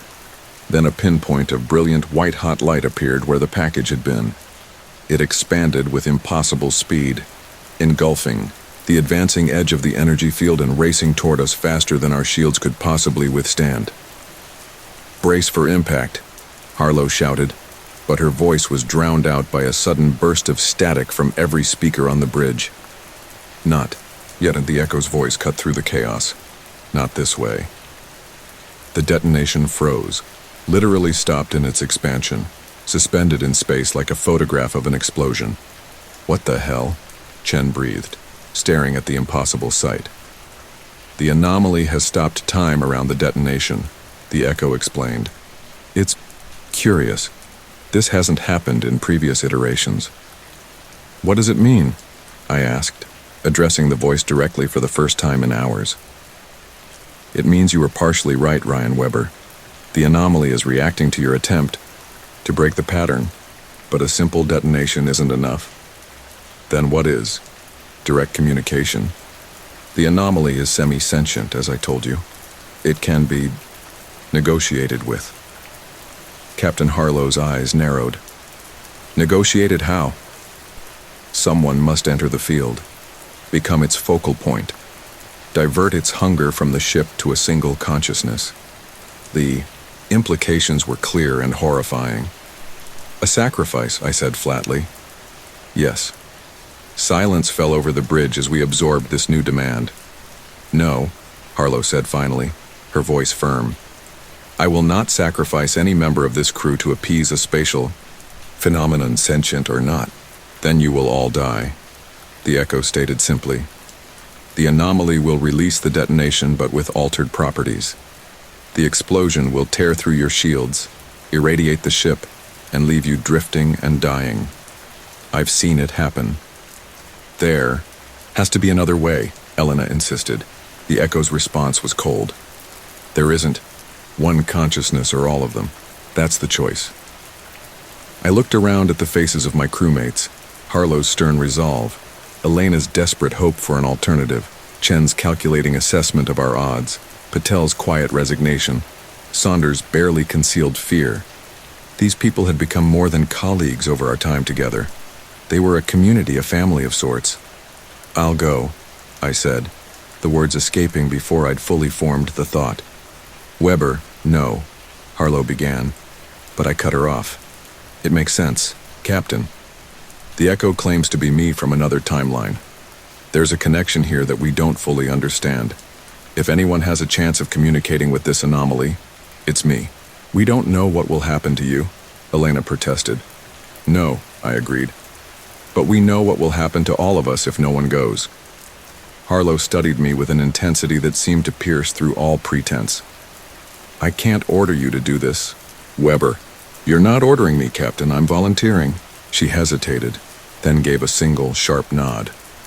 How do we proceed? She asked, addressing the echo. The communications officer must take a shuttlecraft into the energy field, the echo instructed. Once inside, the anomaly will establish direct contact. And then what? I asked. That depends on what the anomaly finds in your consciousness. If it accepts your offering, it will release the ship. If not, the echo left the consequence unspoken. How long do we have before the detonation is released? Harlow demanded. Time is fluid, within the anomaly's influence, but not infinite. You have perhaps an hour of your subjective time before it loses interest in this new pattern and reverts to its hunger. 1 hour, I repeated. Understood, Weber, Harlow said quietly. Are you absolutely certain about this? I wasn't. How could anyone be certain about entering an unknown spatial temporal anomaly based on the word of an entity that might or might not be a future version of myself? But I nodded anyway. I am, Captain. Preparations for my departure were made with grim efficiency. A shuttle was readied, systems checked, emergency protocols established. If by some miracle I survived and returned, the ship would be waiting. If not, they would continue their retreat once the anomaly released its hold on the antimatter detonation. As I suited up for the journey, Elena joined me in the shuttle bay, her expression tightly controlled. The shuttle's ready, she said, professional to the last. Life support is at maximum, communication systems boosted as much as possible. But once you enter the field, all bets are off, I finished for her. She nodded, then reached into her pocket and pulled out a small data chip. I loaded this with some personal files, music mostly. Thought you might want something familiar with you. The gesture touched me deeply. Thank you, I said, taking the chip and securing it in my suit. Ryan, she began, then stopped, struggling with words. I know, I said simply. Me too. For a brief moment we stood there, all the things we might have said in another lifetime hanging in the air between us. Then Captain Harlow's voice came over the intercom, breaking the spell. Weber, we're approaching the time limit. Are you ready? I turned to the communication panel. Ready, Captain. Good luck, she said, and I could hear the genuine concern beneath her professional tone. We'll be monitoring all frequencies. With a final glance at Elena, I boarded the shuttle, the door sealing behind me with a hiss of finality. The pre-launch sequence was automatic, my hands moving through familiar motions while my mind raced with far less familiar thoughts. What waited for me in that shimmering curtain of light? Destruction? Transformation? Or something beyond my capacity to imagine? Shuttle bay depressurizing, came the automated announcement. Launch in 10 seconds. I gripped the controls, eyes fixed on the bay doors as they began to slide open, revealing the blackness of space and beyond it, the frozen explosion and the pulsing energy field. 5 seconds. 4, 3, 2, 1, launch. The shuttle lurched forward, propelled out of the bay and into the void. I activated the engines, setting a direct course for the anomaly. Behind me, the Trans-Pacific runner grew smaller, its lights a constellation of human presence in the emptiness. They're watching you, Ryan Weber. The Echo's voice came through my shuttle's communication system, startling me. All of them on the bridge, holding their breath, wondering if they've sent you to your death. You told us this was the only way, I replied, keeping my course steady. It is. But that doesn't make it any less terrifying, does it? Heading into the unknown, potentially sacrificing yourself for others. Why are you still talking to me? I thought your role was done once I agreed to enter the anomaly. A sound like distant laughter, distorted by static. My role is far from done. In fact, it's just beginning. What does that mean? But the Echo fell silent, leaving me alone with the increasing hum of the shuttle's engines and the rapidly approaching energy field. The frozen antimatter detonation hung in space to my right, a suspended moment of destruction that seemed both beautiful and terrifying in its stillness. As I neared the edge of the field, the shuttle's instruments began to behave erratically. Navigation systems flickered, life support readings jumped between extremes, and the communication link with the runner grew increasingly distorted. Runner, this is Weber, I transmitted. Approaching the field boundary now, experiencing significant instrument interference. Captain Harlow's response came through broken and fragmented. Copy, careful, losing, signal. Then I crossed the threshold and everything changed. The energy field wasn't simply a barrier or a curtain as it had appeared from a distance. It was a living membrane, a threshold between realities that parted reluctantly to allow my shuttle passage.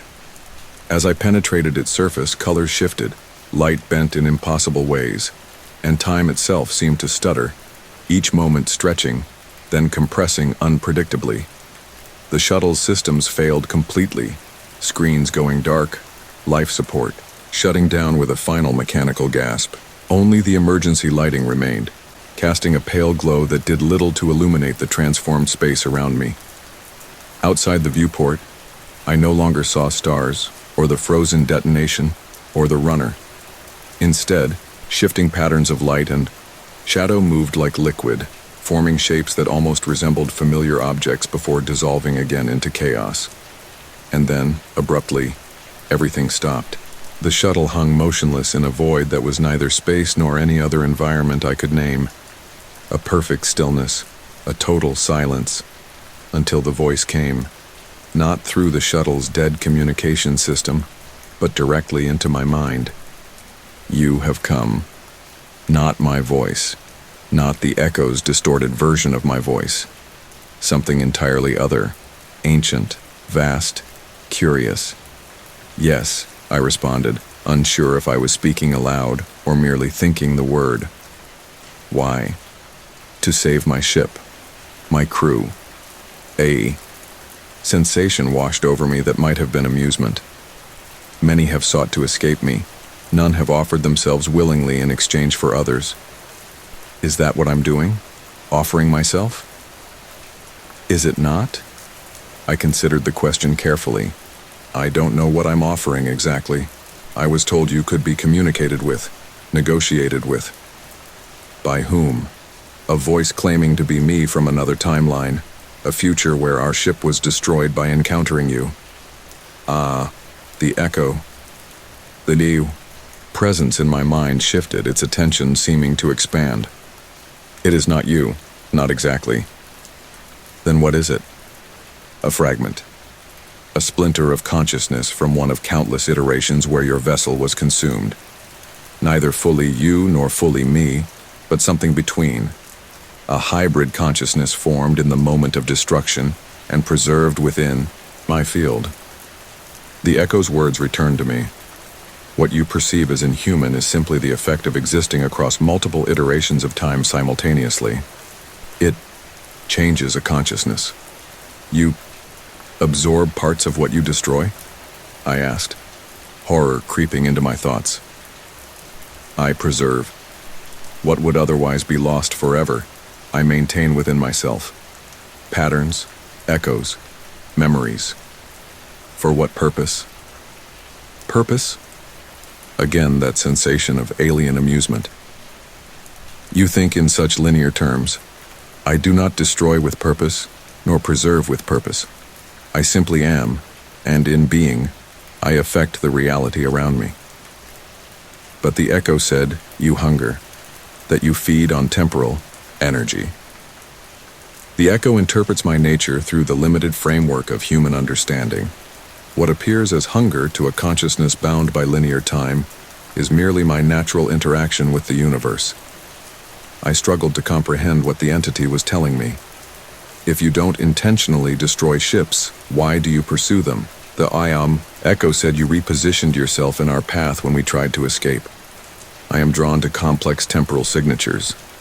Your vessel, with its antimatter engines and the unique consciousness patterns of its crew, creates ripples in time that I perceive and move toward, not with intent as you understand it, but as an inevitable consequence of my nature. Like gravity, I suggested. A massive object doesn't choose to attract smaller ones. It simply does.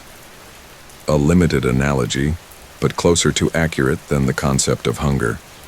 I was beginning to understand, or at least to form a framework for understanding, that my human mind could process. The echo said you could release our ship, is that true? I can alter my relationship to your vessel's temporal signature, yes. Make it less attractive to my perception. In exchange for what? For you, Ryan Weber. Your consciousness contains something Unusual, a perspective that intrigues me. What happens to me if I agree? The presence shifted again, expanding further until it seemed to envelop my entire being. You would join the echoes, become part of me, yet distinct, preserved in a state beyond your current comprehension. Would I die? Your physical form would cease to function, yes. But what you consider you, the pattern, the consciousness, would continue transformed. I thought of the echo, that cold, distorted version of myself that had guided and manipulated us to this point. Was that my fate? To become like that, neither fully human nor fully other. If I refuse, then I release the antimatter detonation. The explosion continues its expansion. Your shuttle is destroyed instantly. Your vessel suffers severe damage. Some crew survive initially, only to die slowly as life support fails. Not much of a choice, I observed bitterly. Choice is a concept bound to timelines and diverging possibilities. Within my perception, all outcomes exist simultaneously. I merely offer you awareness of the conditional branches. I closed my eyes, though it made no difference in the void surrounding me. The Trans-Pacific runner and its crew waited at the edge of destruction. Elena, Captain Harlow, even Saunders, all their futures hanging on my decision. If I agree, the ship goes free, completely free. You won't pursue it again? It becomes uninteresting to me, invisible to my perception, and the anomaly, you, will move away from their path home? Yes. I took a deep breath, or imagined I did. Then I agree. The presence expanded once more, this time with a tangible sensation of not quite pleasure, but satisfaction. Decision recorded. Integration beginning. A warmth spread through me, starting at the base of my skull and flowing outward. Not painful, but intense, as if every cell in my body was simultaneously falling asleep and waking.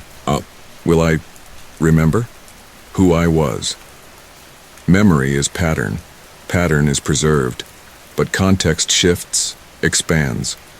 You will be more than memory, more than Ryan Weber, and yet always him as well. The warmth intensified, becoming almost unbearable. My vision, if I was still seeing with physical eyes, began to fragment, reality splintering into countless shards, each containing a different perspective, a different moment in time. I saw the Trans-Pacific runner from 1,000 angles simultaneously. I saw myself at the communications console on the first day the echoes began. I saw Captain Harlow making the decision to change course.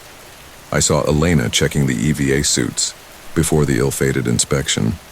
And I saw other iterations too, versions where we hadn't changed course in time, where the ship erupted in flames as the wiring fault reached the fuel tanks. Versions where we tried to go around the anomaly only to find it waiting ahead of us again. Versions where we attempted to fight it with weapons that proved useless against its non-physical nature.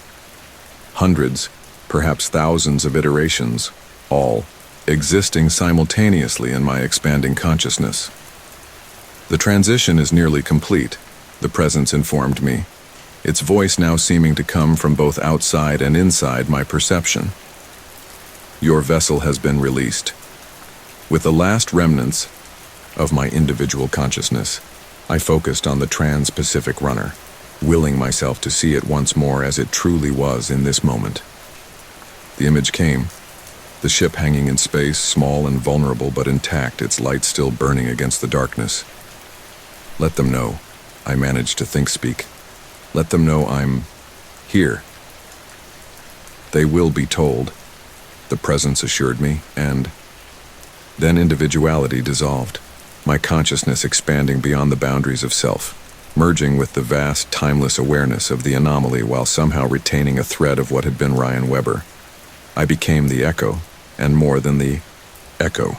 I became aware of other preserved consciousness fragments, other echoes from countless vessels that had encountered the anomaly throughout time and space. Not truly alive, not truly dead, but existing in a state that transcended both. And as the last traces of my human perception faded, I sent a final message to the Trans-Pacific runner. Not a warning this time, but a farewell. Elena Torres stood on the bridge of the Trans-Pacific runner, watching the view screen with the rest of the crew as Ryan Webber's shuttle disappeared into the shimmering energy field. Seconds stretched into minutes with no communication, no sign of what was happening within that alien curtain of light. "Anything on comms?" Captain Harlow asked tensely. Barnes shook his head. "Nothing, Captain. All frequencies are dead. The antimatter detonation is still frozen," Patel reported from his station. "No change in status." Elena gripped the edge of the console, knuckles white. "How long has it been?" 17 minutes since shuttle entry, Chen answered. "Still far, short of the hour the Echo had mentioned, but every second felt like an eternity of uncertainty. Had they sent Ryan to his death? Had they sacrificed him based on the word of an entity they barely understood? "Captain," Barnes suddenly called out, "I'm detecting movement in the energy field." All eyes turned to the view screen. The shimmering curtain was indeed changing, its pattern shifting more rapidly, colors intensifying to almost painful brightness. "The detonation," Patel warned. "It's..." Before he could finish, the frozen explosion suddenly vanished, not detonating, not expanding, but simply disappearing as if it had never existed. "What the hell?" Chen muttered. Then, without warning, the energy field began to contract, pulling away from the ship, shrinking back into itself until it was merely a distant point of light. "Is it leaving?" Elena asked, hardly daring to hope. "Seems that way," Harlow replied cautiously. "Maintain position, keep all systems on alert." For several minutes they watched as the anomaly continued to recede, eventually becoming no more than a faint star among many in the blackness of space. "No sign of the shuttle," Barnes reported solemnly. Elena closed her eyes briefly, a wave of grief washing over her. They had their answer then. Ryan was gone. "Captain," Barnes called again, his voice changed. "Incoming transmission. I don't know how to describe it. It's on all frequencies simultaneously." "Put it through," Harlow ordered. The bridge speakers crackled to life and a voice emerged. Ryan's voice, but transformed. Deeper, richer, imbued with harmonics that no human vocal cords could produce. "Trans-Pacific runner, this is Ryan Webber." Or what was Ryan Webber? Elena's heart jumped to her throat. "Ryan?" "In a manner of speaking, Elena. I've been integrated with the anomaly, become part of its consciousness while retaining aspects of my own." "Are you alive?" Harlow asked, the question sounding inadequate even as she spoke it. "Not as you understand life, but not dead either, transformed, existing in a state beyond time as you perceive it. Can you come back?" Elena couldn't stop herself from asking, though she suspected the answer. A sound like gentle laughter, multi-layered and echoing. "No. The physical form you knew as Ryan Webber no longer exists. But his consciousness, my consciousness, continues, preserved within the anomaly." "The ship," Harlow said, "practical even in this extraordinary moment. Are we truly free? Can we continue our journey home?" "Yes. The anomaly has released its perception of your vessel. You are no longer visible to it, no longer attractive to its nature. Your path home is clear and will remain so." Relief spread visibly through the bridge crew, though tempered by the knowledge of who had been sacrificed to secure their safety. "Webber," Harlow said formally, "on behalf of this crew, I thank you for your service and your sacrifice." "No need for thanks, Captain. It was my choice. A good choice, as it turns out. This existence, it's not what I would have imagined, but it's fascinating. Vast. I perceive time differently now. See patterns across dimensions that human consciousness can't comprehend. Will we hear from you again?" Elena asked, her voice barely above a whisper. "Perhaps. The anomaly moves through space and time in ways I'm only beginning to understand." Our paths may cross again, though I would appear differently to you then. How? She pressed. As echoes, ripples in your communications, whispers at the edge of perception. The anomaly preserves, but it also occasionally remembers outward. A comfortable silence fell, the crew absorbing this extraordinary conversation with what had once been their communications officer. I must go now, the voice said finally. The anomaly is moving beyond range of clear communication. But before I leave, a warning. One last echo to guide you. Harlow straightened. We're listening. In your journey home, you will encounter a region of space near the Proxima system that appears empty on your charts. It isn't. A spatial distortion exists there that your sensors cannot detect. Avoid coordinates 227 mark 189 by at least 2 light years. The alternative is unpleasant. Understood, Harlow confirmed. We'll heed your warning. Good. Farewell, Trans-Pacific Runner. Safe journey home. Goodbye, Ryan, Elena said softly. The transmission ended, leaving the bridge in silence once more. Outside the view screen, the point of light that was the anomaly, that was now partly Ryan Weber, gave a final pulse of brilliance, then vanished completely. Plot a course for Earth, Captain Harlow ordered after a respectful moment. Avoiding the coordinates Weber specified. Course plotted and laid in, Captain, Barnes confirmed. Engage. The Trans-Pacific Runner's engines hummed to life, propelling the ship once more toward home, leaving behind the region of space where they had nearly met their destruction, and where one of their own had transcended the boundaries of human existence. In the weeks that followed, the crew gradually returned to normal operations.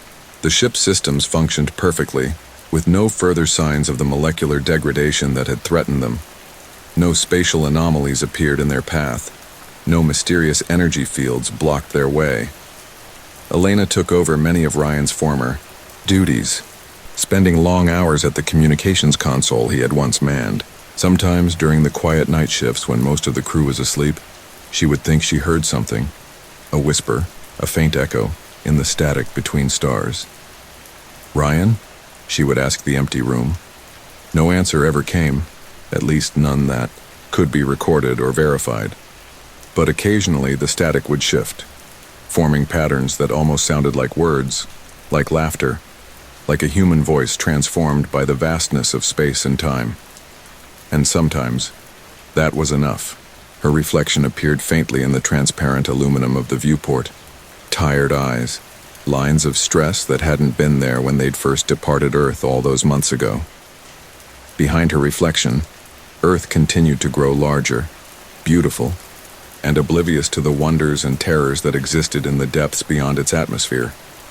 And for just a moment, so briefly she might have imagined it, another reflection seemed to overlay her own. A face she recognized yet subtly changed, eyes that held depths beyond human comprehension, a smile that existed in multiple dimensions simultaneously. Ryan, she whispered, reaching toward the glass. The image, if it had ever truly been there, vanished, but in its place a pattern formed in the condensation on the viewport. Not quite words, not quite symbols, but something between the two. A message that she somehow understood without reading. Time is a circle. We will meet again. Elena smiled, the first genuine smile since that day on the bridge when they'd watched the anomaly disappear. She didn't know if the message was real, or a product of her desperate hope, and found that it didn't matter. Something of Ryan Weber continued to exist, would always exist, outside the linear progression of time as humans understood it, and perhaps someday, in some form, they would indeed meet again. As the Trans-Pacific Runner made its final approach to Earth, communications officers at Starfleet headquarters noted a brief, unexplained pattern of static across all frequencies, a pattern that, when analyzed later, by curious technicians contained harmonics that almost, but not quite, resembled a human voice, a voice that seemed to be laughing.